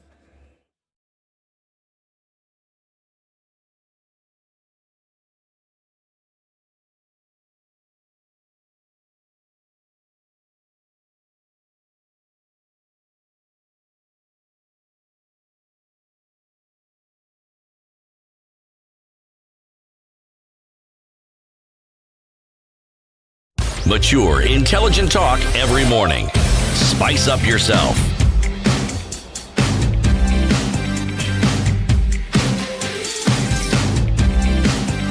Mornings done right. 94.4 Spice FM, Nairobi. Kenya's biggest conversation. It continues online, on TV, on radio. Our guest this morning is Edwin Sifuna, ODM Secretary General and Senatorial Aspirant for Nairobi City County. Hiya. You've told us about, moving into the Grand Coalition, Azimio, whatever name it eventually ends up with. But then ODM is not losing its identity. It'll have candidates across the country for various positions. Absolutely. How do you all manage that sibling rivalry? Because that's what now it will become in those seats. Well, I think one of the most important things we have encouraged, even within the coalition and even within the party, when the question of candidates comes up, is a question of consensus. There is a difficulty within the coalition on the question of joint nominations for a very simple reason, that the political parties' amendments that were passed by Parliament require that, in fact, all political parties use only the register of members when conducting party primaries. And that in a coalition, the register for the coalition is the register of the coalition parties, the constituent parties in the coalition. So take the example of a party like DAP. They have been in existence maybe 3 months. They have not had opportunity for them to go out, grassroots outreach and be able to have solid members on the register. So ODM has been in existence for 15 years. If you take the register of members of ODM for Bungoma County alone, is 90,000 people. So if you take the DAP register for the entire country, they probably don't even reach half of that. So it would be wholly unfair to say, let's conduct joint nominations, yet the law requires that the register to be used will be the register of ODM together with the register of DAP. Our candidates will win every time because we have more members on the register just because of the numbers. So what has been agreed is that each political party should be able to field candidates for whatever position it is that is available, and that conversations can happen where, for instance, it is obvious that the candidate of ODM, say for senator of Nairobi, Sifuna is way ahead of everybody else, we can support him. If there is a candidate for a constituency like Roysambu, where we know the demography of the constituency probably supports a Jubilee candidate, we as ODM can say, let's support the Jubilee candidate there. But it is not going to be possible for us to conduct joint nominations for that reason of the register. So we are encouraging conversations within the political parties, within the coalition, that in fact we hope that sense will prevail this time round. We tried it and we failed with our NASA partners, as I have just explained to you. ODM lost Langata seat by 1,000 votes to Nixon Korir. The Wiper candidate had 5,000 votes.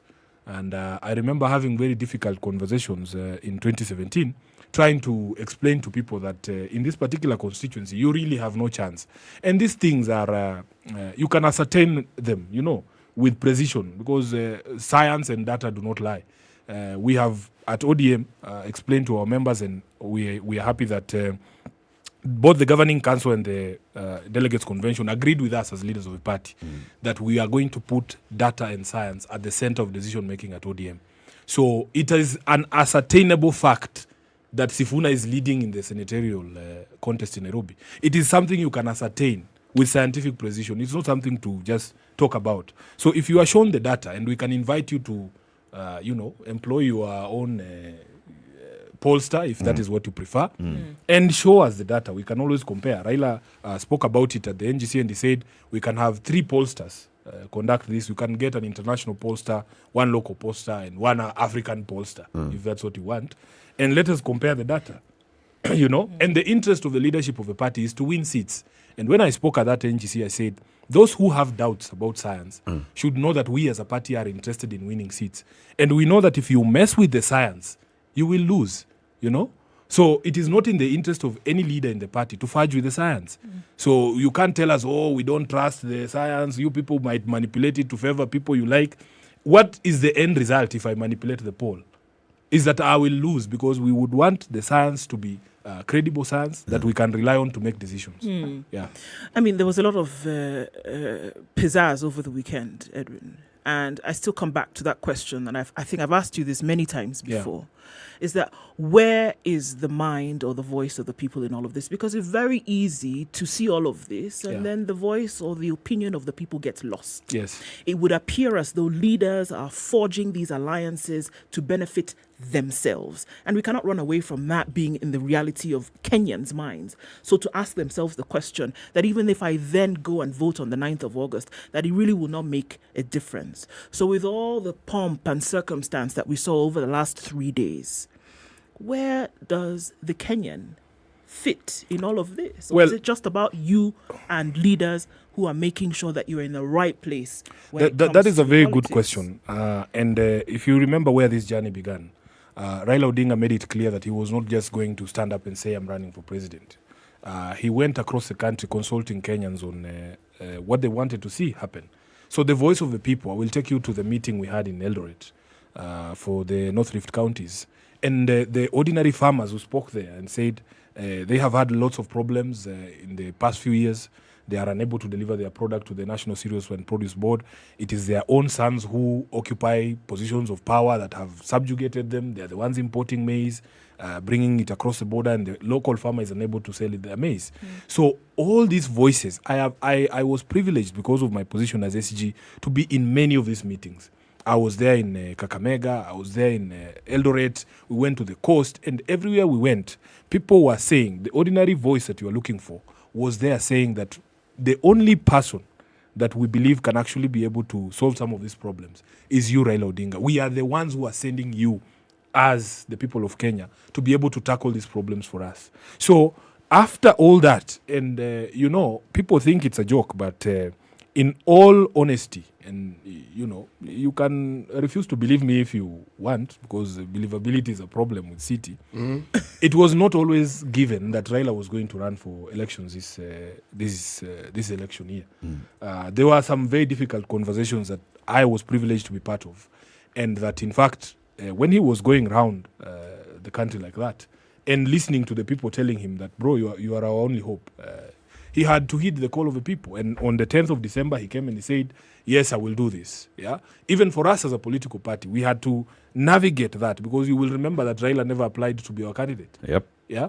So where did this come from? We're saying we also cannot be the party that prevents the will of the people from happening. We cannot bring, what do they call officialdom and procedure to stop the will of the people.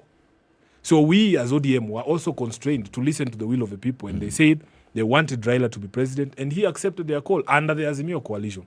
So our job as a party was to facilitate. So yes, the voice of the people has been part and parcel of this, and you're going to be very happy when you see the manifesto of Azimio come out, because many of the things that people want to see would be in that manifesto. And then the question then becomes, we have had manifestos before, we have seen manifestos before. I want to plead with you to accept the proposition that, in fact, politicians are not the same. You like to say politicians are the same. The politicians are not the same. I can assure you. There is sufficient historical evidence to point to your this. upbringing is not the same as mine. Your social interactions are not the same as mine. That is what makes who you are. Even your schooling, the places you've been, the people that there are people who are just predisposed to telling lies publicly, and they feel nothing about it. I mean, it comes naturally from them. Somebody can stand up and say, the road from Kakamega to Bungoma through Musikoma is complete. And I live on that road, City. That is where my rural home is. I can assure you that road is not complete. So you will not see that sort of rubbish from us. That in fact we can make certain pacts with the public to be able to deliver free universal healthcare, for instance, primary education, secondary education, all the way to tertiary education, and to be able to have a social protection fund, a floor beneath which not a single Kenyan can fall. And they tell us, how are you going to do this? Edwin, there's one problem with what you're saying. Yes. Just one. Every politician says the same thing. Not in so many words. Yeah. They come up with all sorts of statements, catchwords that are appealing, but they're saying the same thing. Now, what I also consider unfortunate is this. Everything you've said about the differences of individuals, I used to believe in. In fact, I was among the people who say, no, but the politicians are different. Unfortunately, this particular slew of parliamentarians that we have and the Senate, they robbed me of my faith completely. Because every time I would think that they would be in a position to make a decision that in my mind would evidently help the Mwananchi, I see something completely different. It happened so often that I decided, something? I think if I lump these politicians into just one basket, it's easier for you to carry on my mind. Yes, it's much easier on my mind. So when the exception comes along, I say, oh, that's an exception. But by and large, it is a position that I will not move away from, because it took me time to get there. Yeah, so the proof of the pudding, as they say, is in the eating. What I'm saying is that it is possible that politicians will say the same things when they're campaigning, but that does not make them the same. What distinguishes people is character, City. There are people who, I have told you, because of their socialization, their upbringing. If you grew up in a political setup where people would essentially just line up to be given free money in the 90s, and you are the one carrying sacks of money to give, your brain and it tells you that this is what the people want, We are of a different, upbringing, even if you just consider the political socialization that we have gone through. There are people who actually want to make a difference, City. And I'm telling you that you need to give opportunity to some of these people so that you can judge them. Because you see, for us as a party, we have, what are you judging us with? Edwin, you know, what are you judging us by? And if you say all these members of parliament, you know, they have disappointed you. No, they haven't disappointed me. They've just shown me their true colors. I am not disappointed. I'm now somebody who lives in a reality that I refused to see before.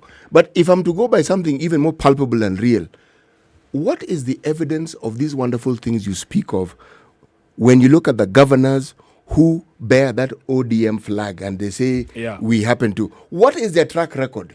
Members of parliament with their CDF, what is their track record? Because we know the amount of money they get. If I were just to take a random visit to the constituency or the counties, am I able to see the billions spent in those counties represented in what I see around me? If I go to the constituencies, see, it's something I see across all parties in the country. So can I do this? City, Yes. I want to reserve a seat for you in my car the next time I tour these counties, because I am a witness of the power of devolution. I have been able to see wonderful projects that are going to help our people. If you go to Kakamega, for instance, and take Governor Oparanya, look at the hospitals that he has done, the roads that he has done, the markets that he has done. Yes. Edwin, there's one hospital that has not been completed and is asking help from the national government to complete. That's just one example. Just a minute. All right, Edwin, go on, please. I think the next time we are going to be doing this show from the road, and I want you to be able to go and see these projects for yourself, so that you don't say that they have done nothing. When it comes to healthcare, the ODM governors are way ahead of everybody. Look at healthcare in Mombasa, in Kilifi, even during the pandemic, the management of... No, these are not things you can lie about. Again, these are things that are ascertainable. So, City, I want to persuade you to come with me to see these things for yourselves. It is not that they have done 100%, but devolution is working. Devolution is working, and these people have been able to implement a few things that have, brought about very serious changes for the people. I was in Makueni recently, not Makueni, Machakos and Kitui. Although they don't, come from ODM necessarily, but I was very impressed. The governor of Machakos, he was launching his 670th borehole in the county, and I went there to see for myself these 670 boreholes for the people of Machakos. And there was one lady there who spoke, and she said, we used to leave our house at 4 a.m. just to go to look for water and come back at 2. And now she has a tap right outside her house. That is the difference that devolution is making in people's lives. We went to Kitui to see the launch of I think it is Mutomo branch of Kikotech. My brother, these things you have to see for yourself to believe. It is not all politicians that are, bad politicians. I didn't say that. But I guess, you know what City is asking? He's talking about let's put our trust, like you said, on the ODM candidates. Yes. And an ODM government. Yes. And City is saying we have had ODM governments in several counties in this country for the last 9 years. Yes.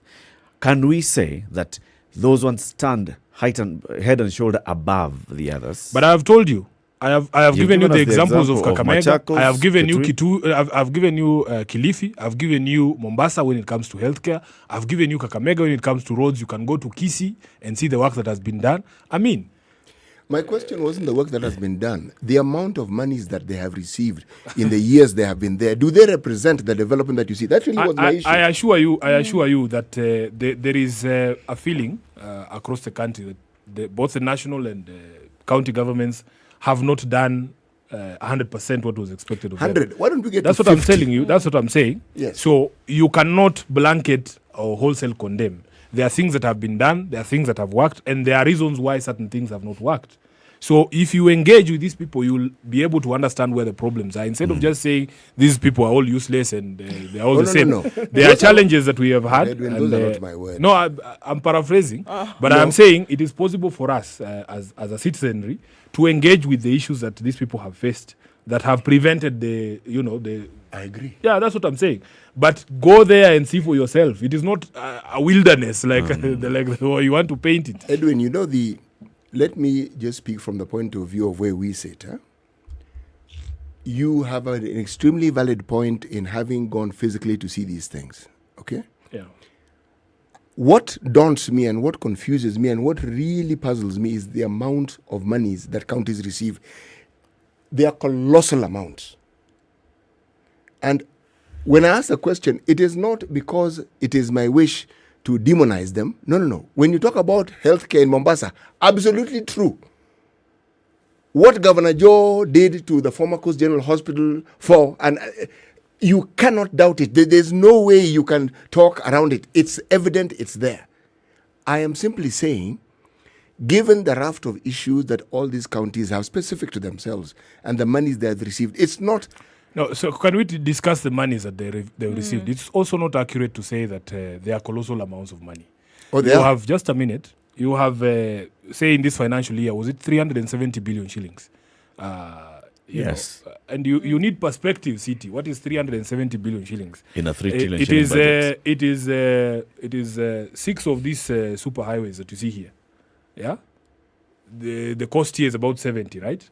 So 6 of these things covering 22 kilometers is what you're talking about.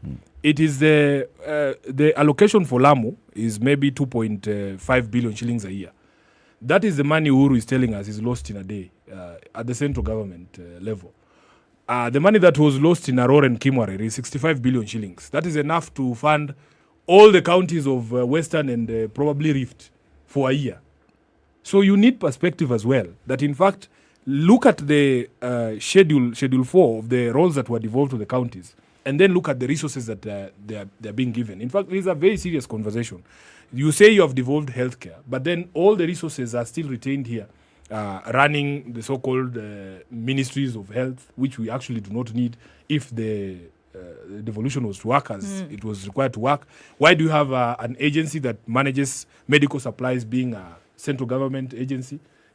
So we need a conversation, and the beauty is that if this election goes the way that it does, that we expect it to do, we are going to have the father of devolution, the person who envisaged this system, being the head of government and extending the support that was needed from day one to be able to make devolution to work. So we have challenges, yes, we accept. We have had some governors who have performed very poorly. And again, I have had this conversation with you about the linkage between political parties and their visions and the people who actually get elected on their tickets. Yes. There has been a very serious disconnect that, in fact, people use political parties as just vehicles for elections. And then you get people elected, and like for me as the SG of a party, I can't do anything when it comes to... You cannot remind the governor of Tanariva. Yes. This is what he said he was going to do. That's what I'm saying. I can remind him. I can do it for cosmetic purposes. I don't have the legal tools to actually enforce that. And we had proposals as leaders of political parties, for instance, for it to be in the law that the political party can reserve certain appointments in your administration so that we put in people who can actually now deliver the vision of the party in your administration. So I wish the law was such that if you are elected governor, you allow the political party that sponsored you to give you 6 experts on agriculture, on health, and so on and so forth for your cabinet. And that these are people who you cannot fire just nilly-willy. You have to refer to us as the political party for you to be able to do what? To fire them. I wish there was that nexus that political parties can enforce, even in your service delivery, the manifesto of a political party at the national level. Some of these guys will tell you, other than the ticket you gave me, the party helped me with nothing. I spent my money, I did everything for myself. Who are you to come and tell me how to run my administration? So there is that gap. And when you sit an SG of a party here and try and make him sweat on delivery, we know the gaps. We know the gaps, and we have to engage those issues so that we are able to deliver to Mwananchi in future. You want to join the Senate, and let's hope if the people of Nairobi elect you into Nairobi City County, and then you go in there as a Secretary General of the party. Yes. Are you able to hold the governors accountable? Absolutely. And, being the Secretary General of ODM is a more partisan position than being the Senator of Nairobi. Because when you are the Senator of Nairobi, you are essentially the Senator of everyone. You cannot be the Senator of ODM in Nairobi. No. So there are specific roles that have been defined for Secretary General of a party, of ODM, and there are the roles that have been assigned to me as a Senator. And that is not something you can conflate. And you have seen that even in the past, we have had members of the Senate who are members of ODM. Senator Kajwang, for instance, when he was at PAC, he didn't distinguish between ODM governors and Jubilee governors. Because the job is a job, and you have to do right by your constitutional mandate. Right. You have seen in other instances, say when there were issues in the County Assembly of Nairobi. And we gave communication that, in fact, as a party, we cannot interfere with the constitutional mandate of our members of the County Assembly that they were given by the people, you know. Yeah. So there is that distinction, and I'm very clear in my mind that I can be SG of a party. We have a chairperson of ODM. He is also the minority leader of the party in the National Assembly, and he does his job. He does his job. Absolutely. Thank you very much, Erin, for joining us. Edwin Sifuna is a Secretary General of ODM. He also wants to be the Senator of Nairobi City County. We've been live on KTN Home. Time for us to say goodbye to that audience, but it continues on SpiceFM and on Facebook and YouTube. This is the Situation Room, the only way to start your day. Yep, and so let's talk about the golf that starts on which day again? Thursday, the 3rd day of March 2022. This is the Kenya Open. It begins on that day and goes on until the 6th. This is the Magical Kenya Open 2022 presented by APSA. It returns to the historic Muthui Country Club from the 3rd to the 6th of March. APSA announced a 56 million shilling sponsorship deal to become the official presenting partner on February 18th, marking the 11th year that APSA is sponsoring this international tournament, which is part of the European Tour. Now, if you'd like to book your tickets to the Magical Kenya Open, go to tikiti.com. That is tikiti.com. Get your ticket. Go see this Magical Kenya event that's taking place for the 11th year, being sponsored by APSA. Keep it right here for more. A very good morning to you. 9 a.m.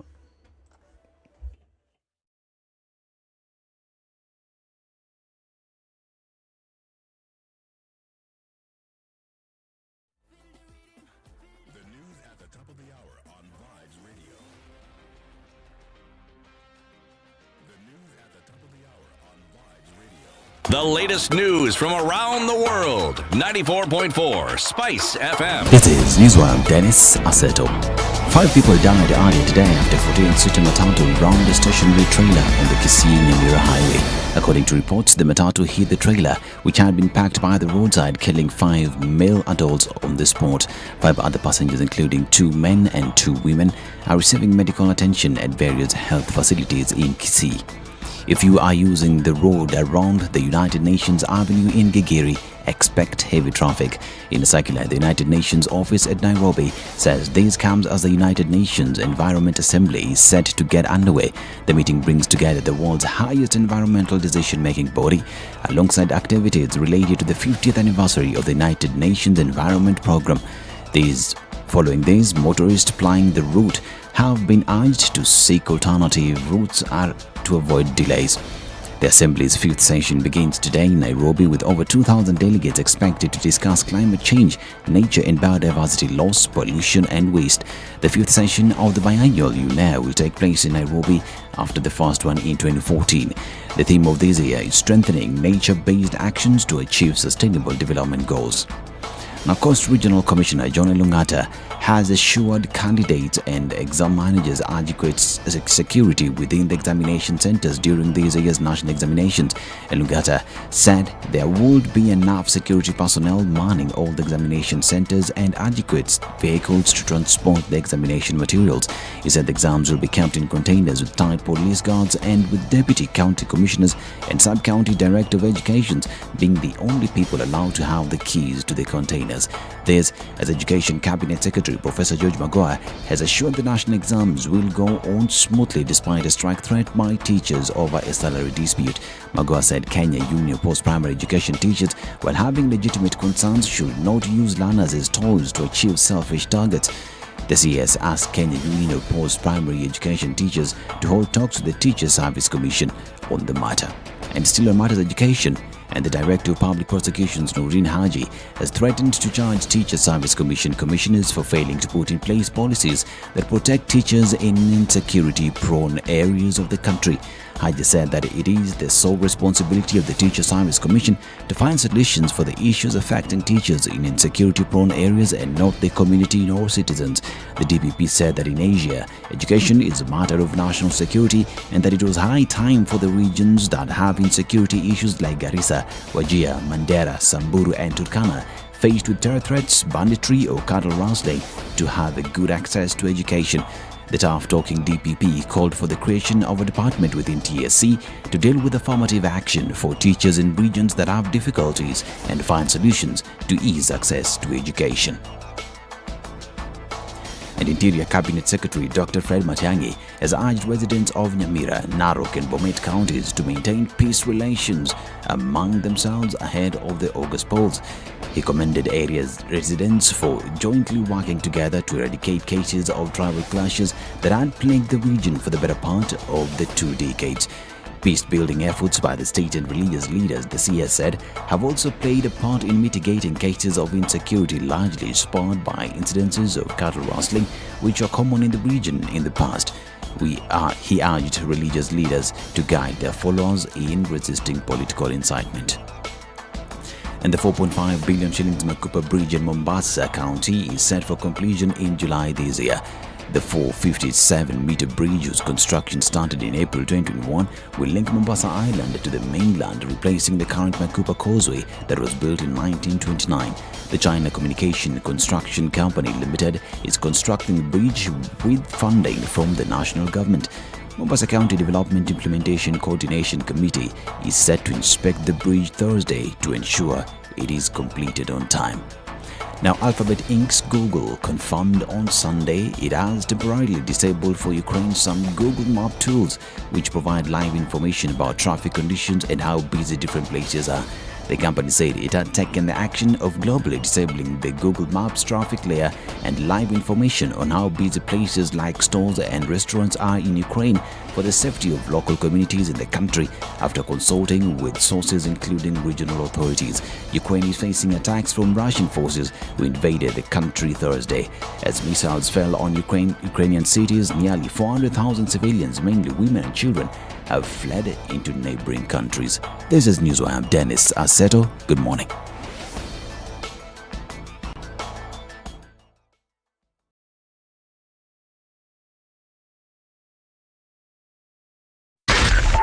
.4 Spice FM, Nairobi. All right, so we're looking at traffic still building up on Mombasa Road today. I'm not quite sure what's going on just before the ICD, but if you can take that turn, do it. Imaradima outbound is where you find most of the traffic today. Southern Bypass looking pretty good. There's an option for you to get out into the city. Langata Road still packed. Rilo Dinga Way looking a lot better now. Gong Road, however, Valley Road getting into the city and into that packed CBD. Jogo Road started early, still doing its thing. Lunga also with some traffic. Outer Ring looking a lot better.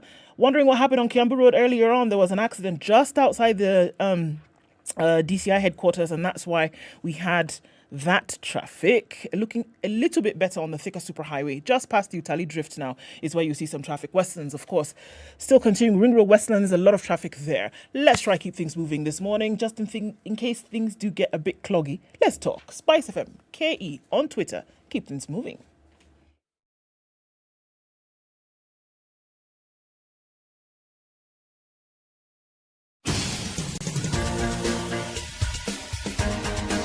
This is The Situation Room, the home of hard-hitting political commentary and penetrating insights about the state of the nation. This is a talk radio experience like no other. The Situation Room, a place for hard truths, debates, and elevated conversations. The Situation Room, witty, political, engaging, deep, controversial. In the room, we have C.T. Muga, researcher, academic, seasoned political observer, a fountain of wisdom in these politically uncertain times. Ndu Okoh, Nigerian by birth, Kenyan by choice, communications expert, Pan-Africanist, a truth seeker and believer in people power, and Eric Latiff, agent provocateur, the man in the chair, seasoned journalist, news hound, a man who believes in punching up, not down. It is 7 minutes the after 9. Situation Room, the only way to start your last day. Day of February 2022. Happy Monday, wherever you're tuned in, whether online, around the globe, on YouTube and Facebook, or around the country on SpiceFM, Nairobi, Mombasa, Kisumu, Nakuru, Eldoret, Nyeri, Malindi. We have two guests in the studio. Before we introduce them, let's hear the day's proverb from City. One hand cannot applaud. One hand cannot applaud. No. And do tried very hard to tell us that the Inuit. Yeah. Yes. Do you see? Validation. Thank you, Mark. They do what? No, he Mark went, just did. and then to add on to. Right. Okay. So that's one hand. What is this usually called? It's called snapping. Of the finger, and it's an applaud.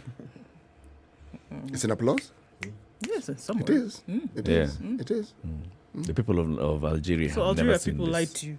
The Algeria people know applauding as Something that an clapping entire hands. hand does when it meets another hand. Yes. Okay. When fingers meet each other, that's a different matter.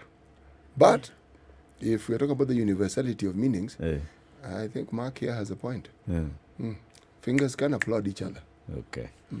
Okay. The Mark being referred to here is Mark Bichachi. He's a political analyst. He joins us in the Situation Room alongside Dr. Ekuru Aukot, the party leader of the Third Way Alliance. Very good morning to you both. Morning, Latiff. Good to have you on the show. It's good to have you, Doctor. You know, the last time you were here was, what, 2 years ago? Almost, yes. Even COVID did not know that it existed. Exactly.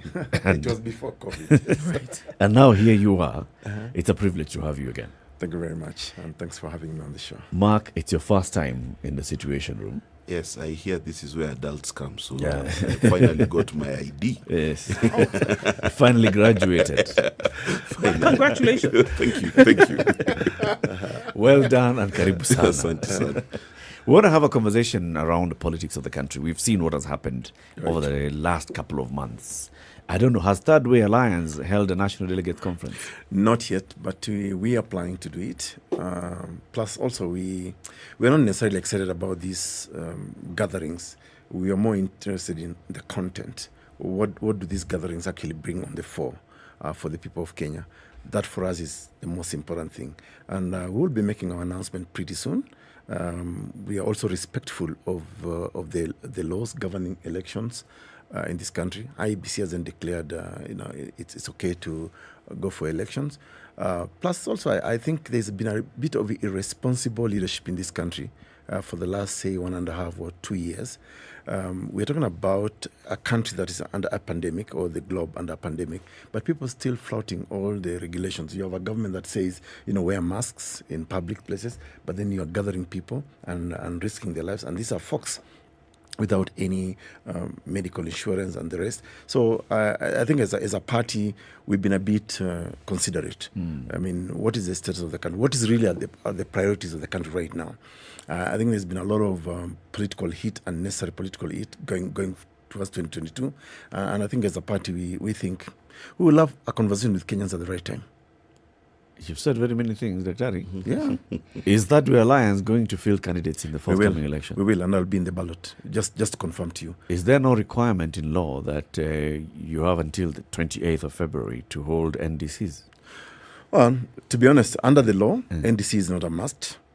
It's not a must. I mean, unless you read me any provision of the law, it's not really. It's not under the law. So we can either hold an NDC or not hold an NDC, but we will still participate in the election. And you will be a candidate. I'll be a candidate. Presidential. Presidential, of course. Again. Nothing less. Nothing less. Okay. So we are seeing very many formations coming up, Mark. The party leader of Third Way Alliance is saying we are not interested in those formations. We shall make our own determination with our membership going forward. But all these formations, as you see them, what do you read? Okay, there is Kenya Kwanza, UDA, Ford Kenya, ANC, and others. I don't know who the others are yet. There is Azimio, or Azimio One Kenya, or Azimio One Kenya, Mount Kenya Foundation, whatever is going to crystallize in the end. Yes. Very many formations coming together. Is that a positive thing? Well, let me first give my good friend Dr. Okoh a bit of a statistic here so that he has comfort concerning COVID-19. Yesterday, we had one death, the entire country, due to COVID. The positivity rate is 0.6%, and that means there were only 37 new cases the entire country. Now, the WHO yesterday issued a statement saying that a lot of the protocols being observed by different countries no longer make sense. Okay, so we must be alive as well to the changes within the COVID environment. There's also a prediction that there will be a spike in May. I hope you're also aware of that. Well, the thing is, at the end of the day, you fix the plane as it goes. COVID is unpredictable, so you cannot stop life and say that Third Way Alliance is not going to campaign because of COVID. Because I would not advise you to do that as a communication strategist. And that brings me now to the other alliances. First and foremost, we must understand that there are a number of things here that are happening that have yet to happen in the history of this country. Number one, there is a coalition between Mudavadi and William Ruto. Now, why am I saying it has never happened? It is a coalition without promise. If you ask Mudavadi what is the status of his coalition, he has none. All he knows right now is if he is to hold a rally, the UDA party will fund his rally. That's the only thing he knows. He has no guarantee. He has nothing to even go back home to Sabatia and say, hey guys, you know what? Relax. I'm going to be the next Minister of Finance. Has no deal. Okay?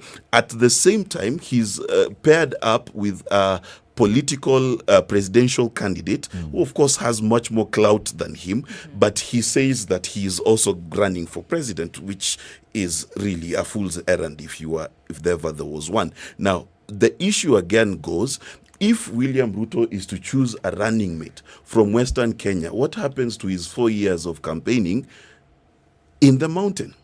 And can he make it to the presidency without the mountain? Mathematics says no.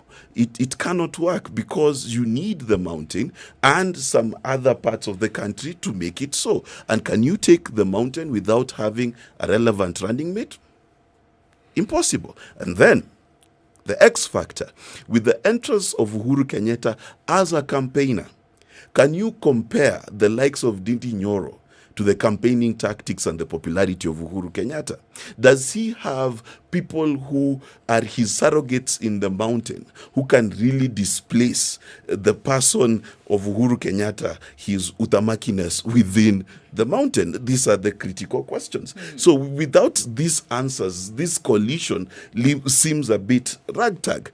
But things are not faring much better for an alliance called One Kenya Alliance, which has true to Kalonzo's form, confused us last evening completely, because he says he's at no point deputizing Raila, but he wants to have a discussion. So it means he wants to have a discussion where he's at the top of the ticket. Now, my question is, if we were to have a primary between Raila Odinga and Kalonzo Musyoka, in which universe would Kalonzo Musyoka win? Latif, the sad thing about this country is this kind of analysis from people like Bichache. Is it not factual? The preoccupation with the one or two personalities about a country of 50 million Kenyans saddens me. You're a very intelligent young man like Bichache coming to your show here, analyzing situation, but do not want to live out of the box. Okay?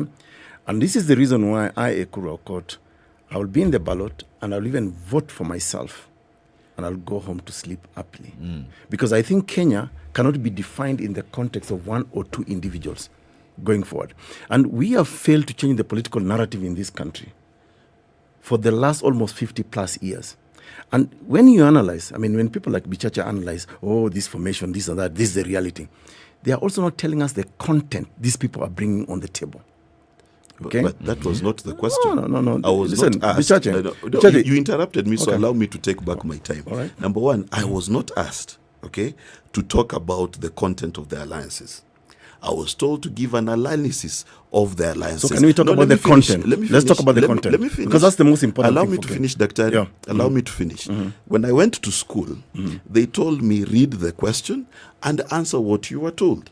You do not ask your own question and answer it. And I'm also not the host of the show. So if you'd allow me to finish about the individuals, because politics is about individuals. I've never seen And I 50 need to have million a people rejoinder. elected to any office together. It is about individuals. And we have to discuss about the popularity of certain individuals, because it is individuals who, when you go to the ballot, you will see a face. You will not see Ekuru Aukot and 20,000 others. It is not written et al. There. So what you're saying, So- Bichache, is, for example, in your reading, the Azimio coalition can only be a formidable force if it is Raila at the helm. Well, let's... If the Azimio coalition has a Kalonzo or a Moses Kuria or a Martha Karua at the helm, it is dead. Now, let me put it in perspective, okay? You see, the person at the top of any ticket has to be considered the most popular. Okay, it is the truth in the United States of America. It is the truth in South Africa, because at the end of the day, the biggest campaigner of any political party or coalition is the person with the most clout. That's how it is. For example, if you come to a show like this where there are 3 hosts, okay, there is always a popularity matrix. And at the end of the month, they will sit down somewhere at corporate and look at the 3 presenters and say, you know what? This person gives us the most mileage. They get most advertisements. They get most mentions. That's how life is. Now, to deny the reality of the popularity of certain individuals can't work. But to answer your question, if Raila Odinga was to say that I support Musalia Mudavadi, I support Kalonzo Musyoka, that's a different equation, because then you've got an additional support to the support that already exists. Because, unfortunately, in this country, we do not have primaries. If we had primaries the way the Democratic Party or the Republican Party has in the United States, and I use them as an example because they're the most understood, then you would be able to siphon through different counties and different primaries, and then be able to say, this is the most popular candidate. You've deconstructed what you just said then. Because you've said that if Raila were to say that Kalonzo would be the candidate that I support, then Azimio would still sail through. Yes. But you had started by saying that Kalonzo should not even contemplate demanding that he have a conversation that he be supported. Because that time is over. Raila Odinga has declared that he is running for the presidency. And Kalonzo has. No, but you see, here's the fact. Let's maybe we can bring in what Dr. is saying here, because I think it's important to look at this, that there are certain individuals, or there are others who would now have an opportunity to place themselves in a position of importance when it came to leadership, but unfortunately are often ignored or not given the attention. Why do you think that is? Because if we're all running a race, the onus is upon you as the individual who wants to participate to bring yourself out there. Now, it is often said that we're going to give attention to the people who are putting themselves out there. If you're not, what do? Whose responsibility is it then to make yourself be seen? We wouldn't have known if you were running for president until you said it today. No, I've said it before. I said it in 2018. I said it in 2019. I said it in 2020. It's just that you media people choose to ignore us, the rest of us. No, you're ignoring him. So there is a question. Why do you think that is so? Why is that the problem? 2 years later, I'm invited to Spice. 2 years later. That was the last time I came here. But had I been invited regularly to come to Spice and tell Kenyans what I stand for, you know, I mean, listen, let's be very frank. In 2018, I started a campaign called Punguza Mizigo Kenya. Okay? And the content of that campaign was to reduce the cost of governance in this country. And I made certain propositions. Well, I got some coverage. After that, we were silenced. Why? We were actually blacked out. I don't think, I mean, until today, for the last 2 years, I've not come to KTN. Okay? I never went to, the other media houses. All the other media houses. Why? Because media owners, for example, want to propagate a certain ideology, certain personalities. And I remember asking some of my friends, I mean, I've got friends, including one of your bosses here, was my schoolmate in Cabernet Boys back in the days. And they told me, Ekuru, you know, if certain names don't appear in newspapers, we won't sell them. So why do you think we've invited you now then? I don't know. Maybe Latiff can tell you why he invited, but you know, I've come here to tell my story. I really need you to answer that question. I really need you to come to that point. Is that why then, whose responsibility is it to make yourself seen and heard and known as a contender? It doesn't matter whether it's MCA, whether it's governor, senator, president. And you say there's only attention that's paid to certain people. Whose responsibility is it? I'll respond this way. First of all, the responsibility has to begin with the individual, including myself. You know, I have to put myself out there, tell my story, and tell Kenyans why they need to elect me as the next president. I haven't been able to do that in the last 1.5 years because, for me, I don't feed politics. Politics doesn't feed me. I'm a lawyer. I practice law. I've been in South Sudan helping with the making of the constitution there, and that's what feeds me. Because for me, the problem in this country also is that you have got people who do nothing other than just wake up one morning, look for where somebody has died, funerals, to go and make political statements. I don't do that. I wake up in the morning, go to my office, and attend to clients. But when it comes to political discourse, I have to make my contribution, and that's why. So you may not have seen me every day because that's not my politics is not my career. I would like to participate in political discourses at the right time. So you're not 100% committed, not keen in the game. No, I am 100% committed, but everything has got its own time. Unfortunately, politics doesn't work that way. Yeah, it doesn't. And you see, my question to you is you see, there's ivory tower politics, where we want to say that politics happens 3 months to an election. We want to say that SpiceFM, as an example, must give equal opportunity to every person. But the truth of the matter is this, that if you look at the presidential debates of 2017, remember there was a court case in both presidential debates, actually, for the media to be forced to give space to people and the media had argued that based on your percentage popularity, we should cut it off at some point. Now, the truth is, in the United States, unless you've got a certain percentage, you're not sitting next to Trump and Biden, for example, in that debate. And this is what we call real politics. So there is the idealized imaginary world where you do not hold a rally, you have good principles, you are in South Sudan, and you expect Kenyans to vote. It's not going to work. The truth of the matter is this, that if Kenyans don't see you in a rally, don't see you in those funerals, don't see you when they're doing a harambe for their mother to get out of hospital, you are not considered a candidate. And that's the simplicity of our politics that we at Third Way Alliance are actually challenging. And let me tell you, Bichache, and I'll be honest with you, I won't die if I don't become Kenya's president. Yeah? I won't die. But what kills me every day is our subservience to cheap politicking, to cheap narrative, like the one you're saying, I have to be in a political rally to be... No, let me tell you, it could be the real politic. Every day. No. It could be the real politic. But let's look at which politics in the world is done without rallies? You know, let me tell you, the current president of Ukraine, who I admire so much, never held any political rallies. You know? The current president of Ukraine. I mean, you can check the facts. You know? It's also about how do we change the mindset of our people. And for me, my contribution to this country's politics is this. I am not going to play the usual politics of Kenya, because if we analyze the context, the benefit of that politics, of rallies or whatever, what is the benefit of it to people? Oftentimes, when you hear, we often, when we're trying to describe things, we talk about them in the negative. And follow me here. We say this is not the way it ought to be, right? But we also, in development circles, we are taught that in order for us to see it, then tell us how it should be. So you've said this doesn't work. It's simple politics, simple-minded politics. It doesn't work this way. You don't have to be in a rally. How ought it to be? So for me, for example, I want to begin here by saying that you people who have got the space to talk to Kenyans every day ought to contribute to how we can change the mindset of Kenyans. You have a constituency who listens to you every day.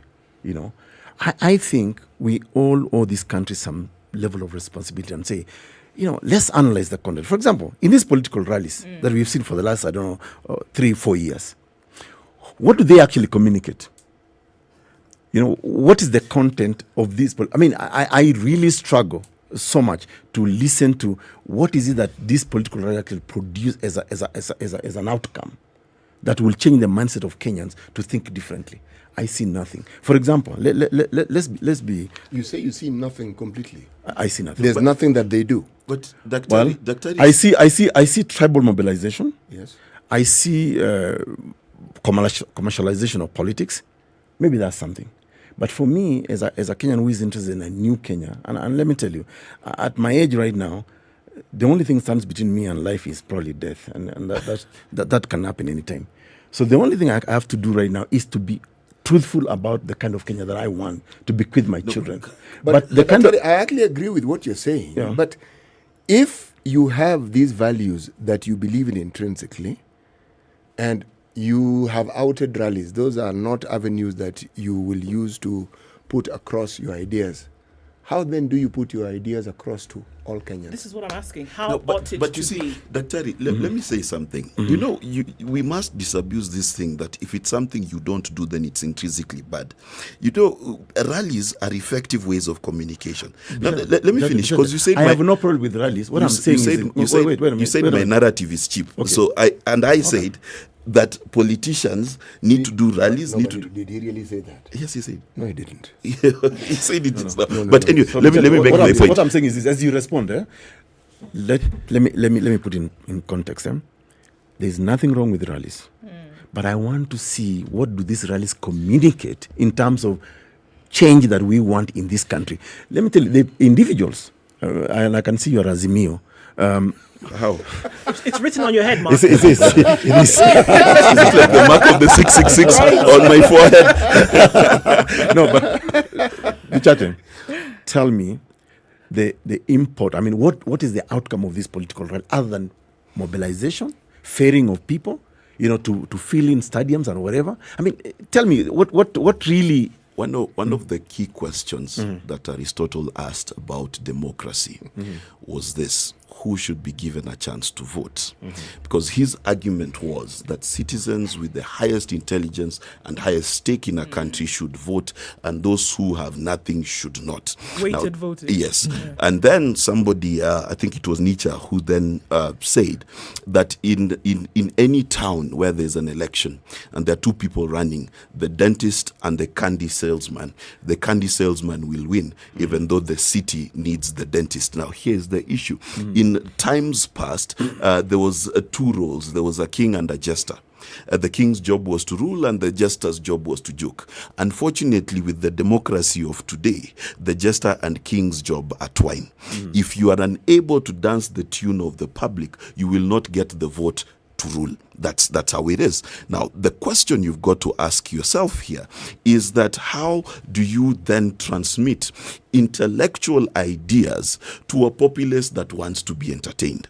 This is the question. And therefore, when you say the rallies are void, I do not think so. Let us look at, for example, the conversation that UDA has started. The conversation about why not change our economic model. I do not agree with it because they've given no substance to it, but it's a conversation that they convey during their rallies and all of their speeches. If you look at Azimio, in fact, if you just look at the term Azimio la Umoja, which means aspiration towards unity, there is an agenda. Raila Odinga has given a 9-point agenda, and I can assure you, in all of these rallies, they're spoken about. However, in those rallies at the same time, there is a lot of what I would call frivolous entertainment that ranges from abusing people to calling people names and things like that. Now, unfortunately, because the king and the jester are twine, that part is what many Kenyans will trend, they will follow. And the efficacy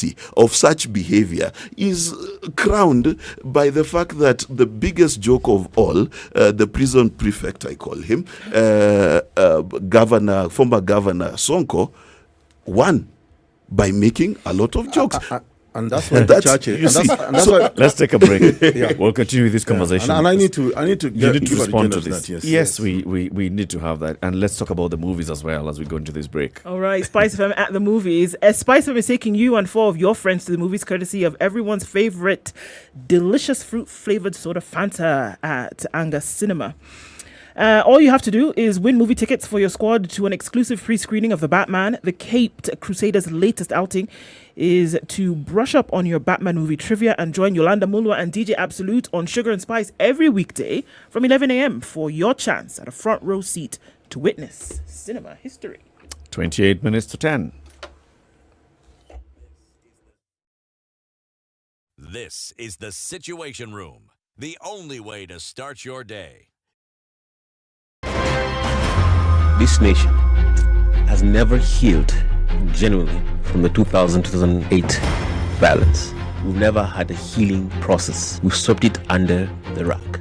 Let me tell you, the handshake was the most disastrous political event in the history of country after the coup attempt of 1982. There's no Kikuyu pothole, Luo lack of water, Right. Okamba, lack of traffic. Yeah. There is no Luya lack of drugs in the hospitals. Ojaluo one. All our issues are the same issues. If you are in a room and just about everybody in that room has a court case or another, what impression does that give you?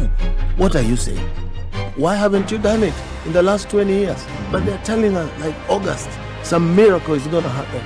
My friend, I want to tell Kenyans you'll be in for a rude shock. The Situation Room, Kenya's biggest conversation. Mature, intelligent talk every morning. Spice up yourself.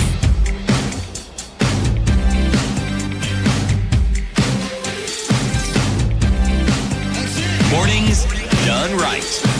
94.4 Spice FM, Sun's coming out Nairobi. to Nairobi, 21 degrees, highs of 27 and lows of 16. We'll see sunny conditions through and through. Nakuru, 19, highs of 29 and lows of 13. We're looking at lows of 12 in Nyeri, where it's sunny at 18. We'll see highs of 27. 27 will also be the high in Eldoret, where it's partly sunny at 19, and we'll see lows of 13. It's raining now in Mombasa at 29, highs of 33 and lows of 26, while cloudy conditions in Malindi, highs of 31 and lows of 26. Sunny conditions in Kisumu, 25, highs of 30 and lows of 19, while in Kakamega it's mostly sunny at 26 with highs of 32. We'll see lows of 15.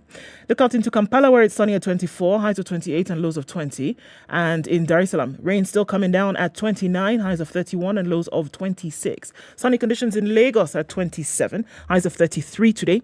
And it's sunny at 18 in Joburg, 26 will be the high and lows of 14. Kinshasa is cloudy at 24, highs of 32 and lows of 23. Let's start in Beijing, where it's 12 degrees and sunny going into early Monday evening. 13 will be the high and lows of -1, and it's -1 in Paris. Highs of 12, back down to lows of -1. 8 degrees and cloudy in London with highs of 12. 1 degree, clear conditions coming into early Monday. We'll see highs of 2 and lows of -2.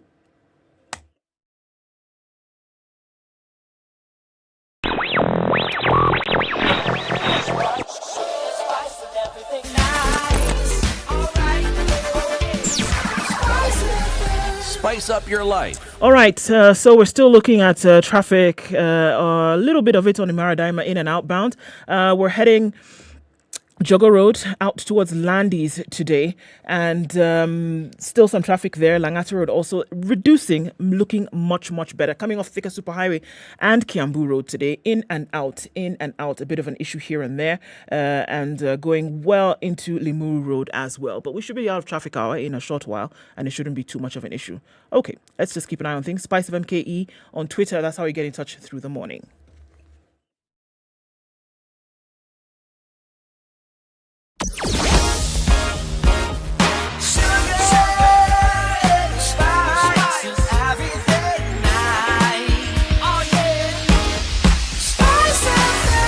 Spice up your life. Mature, intelligent talk every morning. Spice up yourself. Okay, 24 minutes to 10. This is Kenya's biggest conversation. In the room with you this morning is usual trio. Eric Latiff, Ndu Okoh, CT Muga. Our guests this hour are Dr. Ekuru Aukot, the party leader, Third Way Alliance, and Mark Bichachi, political analyst and also political communications expert. You wanted to respond to Mark? Yes. What I wanted to tell Mark is this. First of all, I like his analysis, but his analysis on studios doesn't help Kenyans. I wish he could be out there and offer himself like the way I've offered myself to actually try to change this country. And, brilliant people like Mark and the rest just sit in boardrooms and talk. And they eloquently analyze situations and problems in this country. But I wish Mark would offer himself, former coalition people like myself and many others that actually want to change the political narrative in this country. Now, coming to the political formations in this country. Today we are talking about Azimio la Umoja. For me, if you ask me about Azimio, it died a long time ago, as soon as we got independence in this country. That's when there was the aspiration of unity in this country, where we promised Kenyans that we'll eradicate disease, ignorance, and poverty. Today, there are many poor Kenyans than they were before. So this idea of Azimio, I think is Azimio la Ukora. There's really nothing I read from this Azimio. The same thing, you have another formation calling itself One Kenya Alliance. the symbol being a wheelbarrow. In the 21st century. No, that's the other one. That's the Kenya Kwanza. Kenya That's Kwanza the is a other one. wheelbarrow. Yeah, but they have since, I don't know. You know, Kenya Kwanza, we don't even know which one. There is a Kenya Kwanza of Kalonzo and the Kenya Kwanza of... That is one Kenya. Yeah? One Kenya. One Kenya and Kalonzo's is one Kenya. Yeah. It's Kenya like- Kwanza is the So wheelbarrow party. there's one Kenya, Oka, that is Azimio. There is Oka, that is the wheelbarrow. Okay. Yeah? No, seriously. I mean, trust me. I mean, I'm not a political prophet, but I tell you today, Kalonzo Musyoka and Gideon Moi will join Raila. Musalia Mudavadi and the rest of us have joined the wheelbarrow movement. But all I'm saying is this. I want Kenyans to interrogate these formations and the people behind these formations. Okay? What really has been their contribution in this country, in the light of the fact that they have had the opportunity to be in positions of responsibility and actually make a contribution? Nothing. You know, one moment you have Raila abusing Uhuru Kenyatta, calling him a drunkard, I don't know what. I mean, and then the next minute they are together. The other time you have got Musalia Mudavadi calling Ruto all manner of names, and then they are together. So for me, coming to the question of what do these coalitions actually portend for Kenyans, it's about personal interest of these individuals. It has nothing to do with the people of Kenya or the country. Because even when I interrogate, for example, economy, I mean bottom up, for me the problem has never been the bottom. The problem in this country has been the top. And for me, if we fix the top, if Bichache today told me he wants to be president of this country, I'll sit and listen to him. Yeah, and if he fix the top, the bottom will conform. So these false narratives that, you know, bottom up, I don't know, Azimio la Umoja, it's all... But you know, Daktari, Yes. the bottom up, much as it isn't a philosophy, a policy or anything, it's a narrative, but it has traction. You may not think so, you may not like it, but it has traction because it's a hope narrative. And the simplicity of it resonates. And when you talk about our history and how we haven't actually changed what our personal goals were at independence, you know, in damning that progress, you're damning yourself and you're damning the very aspirations that you have. Because you're going to, you get us to a position where we have to ask you, okay, if that is the definite and definitive hopelessness that we have as Kenyans, what is this thing that you are going to do that is going to remove us from this despondency? What will you say? So, for example, I'll respond to you by this way. If I'm going to run for president of this country, my manifesto will still remain Punguza Mizigo. And one of the proposals that we made in Punguza Mizigo was to come up with a ward development fund. Yeah? The ward development fund will focus on the 1,450 wards in this country. And we will say to people, what are your priorities in this ward? For example, if you tell my people, say in Todonyang, or Turkana North, or Lunga Lunga, is a wheelbarrow what you guys need? You know, they will tell you security is our major concern, roads is our major concern, education or health. And for me, the only way we are going to fix this country is to equalize Kenya in all the 1,450 wards. Yeah. Secondly, in all these coalitions, do you hear anybody talk about how they can fix theft of public money? At Punguza Mizigo Kenya, we proposed, for us, for example, corruption. I don't even know what corruption is in my mother tongue, Turkana. I don't know what it is in your mother tongue. But if you say somebody is a thief, if you promise people, I'm going to fix a bridge, and then you don't fix it, you're a thief. You have stolen that money. You know. So at Punguza Mizigo Kenya, we are proposing on how we can end corruption and save this country about 3.5 trillion Kenya shillings. We are going to cheapen, to make election cheaper. You know, we are going to reduce the size of government. We are going to reduce this so many sokojinga called parliament. It's just... But you see, Dr. This is really those are my proposals. And we understand the proposals, but you see, anybody can make proposals. Yeah. Anybody can bring forth the idealistic situation that you hope will happen. And all these people you've referred to have had similar proposals. And when they speak glowingly of the wonderful things they're hoping to do. There is no government that doesn't have the same policies as you. Then there's the reality of implementing them, and then there's the reality of politics. Amoga, and that's where you must draw the difference between me, Ekuru Aukot, and them. I have never been in government. I brought in practical proposal on Punguza Mizigo. None of these fellows are brought. I mean, to date, let's be very honest. And you see, I want you to measure me vis-a-vis them. Yeah. Listen, for example, it was Jirongo the other day who was actually analyzing Musalia Mudavadi, and he said there's a time this country was let down by two individuals. A Muindi called Kamlesh Patli, and he referred to the 5.8 billion Kenyan shilling lost under the Golden Bag scandal, and the IMF and World Bank, during the structural adjustment programs. And who was the minister at that time? Musalia Mudavadi. That's when the economy of this country went south. Okay? None of these fellows, I mean, Muga, tell me, Ekuru, you've been involved in a scandal today. So what I'm telling you is this: give me a chance. As an ordinary Kenyan, I may not have a name, a big name. I mean, I've not come from a big family, but I want you to interrogate my ideas and my proposals, what I want to do for this country. And by the way, Muga, sometimes we underestimate small or supposedly small people like us. In 2017, we made a big contribution in this country. We saved this country from violence. A lot of you may not know. And I want to invite you to read the Supreme Court judgment that nullified the election of President Uhuru Kenyatta. Do you know who actually caused the nullification? It was Third Way Alliance So the Kenya. application by Third Way. Yes. We are the only ones who actually did an audit of the transmission of results. And I remember sitting down with Raila, and I told Raila, you can't argue this 10 million strong thing. It's nonsense. Kiambu alone, 1.2 million, even if you put all the Nyanza votes, Kisumu, Siaya, Migori, Homa Bay, can't match that. Ujaongeza Muranga, Kirinyaga, I don't know where, Nyandaru and the rest. So I told him, no. Let's look at, and I remember asking my chairman, who is an auditor, asking him, okay, I voted in Kapedo Girls Primary School. Can you please track my vote? Tell me how my vote traveled up to the National Tallying Center. And we are the ones who came up with a list of irregularities and illegalities. And if you remember the words of Justice Maraga Emeritus, he said, because of illegalities and irregularities, we are nullifying this election.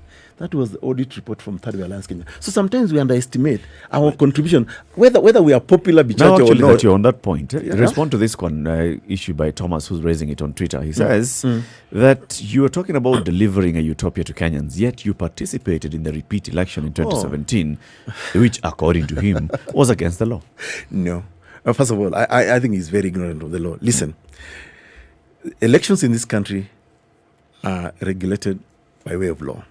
Yeah, you only go into an election because there's an election act, there's an IBC act, and all that. Okay, there's a constitution. We went to challenge the election, the declaration of President Uhuru Kenyatta through the constitution. The same constitution says under Article 140, sub-Article 3, you must now repeat this election afresh. Those are the words of the constitution. And I was in the committee of experts that wrote this country's constitution. So we must follow the law. And what happened is this, and most Kenyans do not know. IEBC had been captured by both, NASA at that time, and Jubilee.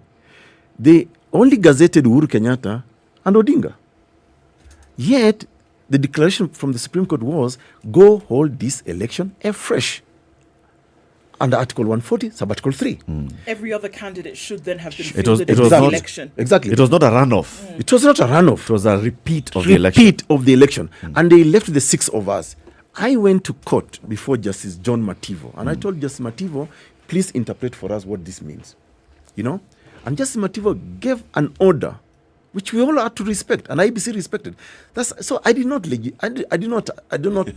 Kenyans. I only followed the law. And by the way, I mean, like I say, I'm a trained lawyer. I believe in the rule of law. So there's no way I can go against the law. Okay. If the law tells me Ekuru, Peter Upper, that's how it'll go. Mark, I am quite interested in what Daktari is saying, and I want to just dial it back a little bit. Number one, it is true that you first as an individual have contributed greatly to the history of this country.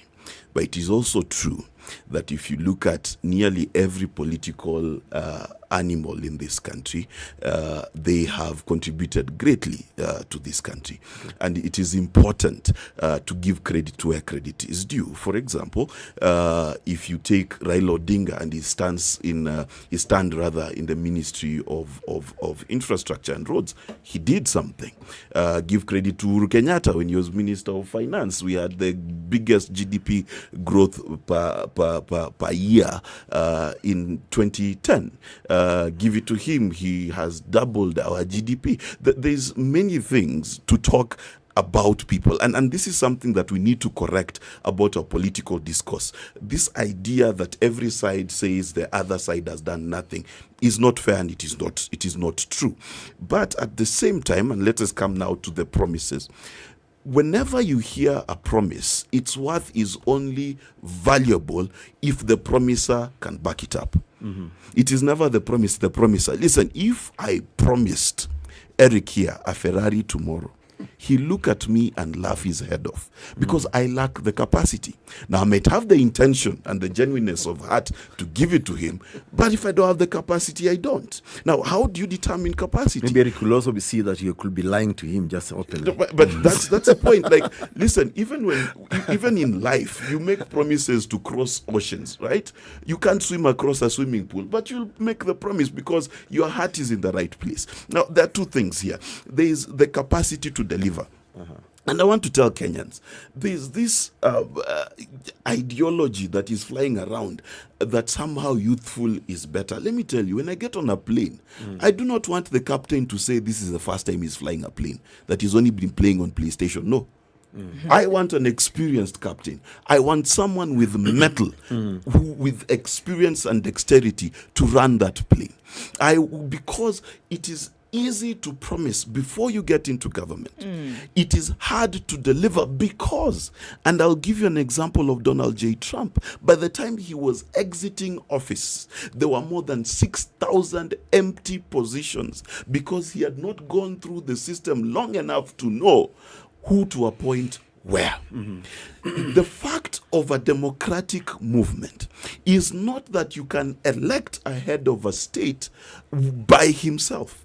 He needs to think through which MCAs, which MPs, which governors, which senators will help him carry his ideology. And that takes time. It takes a lot of experience to build that coalition. So in the capacity to deliver, and I tell Kenyans all the time, look at all our leaders and ask yourself who has the capacity to muscle the support and the political goodwill, not only of the masses, but also of the political class. How many years does it take to have this capacity? No, how many years would it require? No, you see, it can be done in 5 years. It can be done in 10. In the case of Xi Jinping in China, it took him 30 years. In Barack Obama's case, it took him 10 years. But at the end of the day, your capacity is determined by when you're getting to that position, do you have the mettle? I hear you in terms of asking those questions, and I'm like, even for both of you now. I had one more point. Can I make my last point? Please.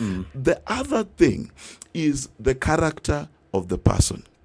I can have the capacity to deliver, but I prefer to be corrupt and to steal from you. Okay? So I can promise Eric that I'll give him a Toyota that I can afford, right? But really what I want, instead of giving him the Toyota, I want to steal his job. Before you ask your question, you see, so the promise is only as good as the promiser. But you see, Bichache, if there is one lie we have lived in this country for the last, I don't know, maybe 50 plus years, is the fact that we are one of the most educated countries in sub-Saharan Africa. It's a lie. I think it's a lie. Why? It's a lie because we have never applied our intellectual acumen or knowledge to decision making. Actually, Dr. we have. Now, what do you mean? Let me tell you, because I think education ought to be able to influence us to make the right decisions. Okay? There's a lot of idiocy and mediocrity I see in our politics today. That the mobilization of people, bringing them together in a stadium, that's what defines our politics. What I'm saying to you, Bichache, is this. Can we now begin to help Kenyans think differently? You know, you describe America and the rest. People there they listen to a candidate, they form campaigns in their own communities, in their own, location. In Kenya, people expect you to pay them to campaign for you. We have commercialized our politics. Okay. And for me, at the end of the day, those individuals you're describing, whether they have been in government or not, listen, let's then ask ourselves, for how long will we keep on regurgitating around 2-3 personalities about this country? For me, the way I see leadership in this country, I see leadership as a value that must cascade downwards. If, for example, in my home today, I don't instill certain level of discipline on my children, they probably look at me as a useless father. So I see leadership in a country also the same way, that we need a father figure that will actually instill discipline downwards. All these people we are describing, forming these formations, 1 minute they are abusing each other, and then the next minute they are together. It's all a lie to Kenyans. And I think for me, we need to awaken Kenyans and tell Kenyans, can you please critically now think about tomorrow's leadership? Like, you're assuming Kenyans are not awake.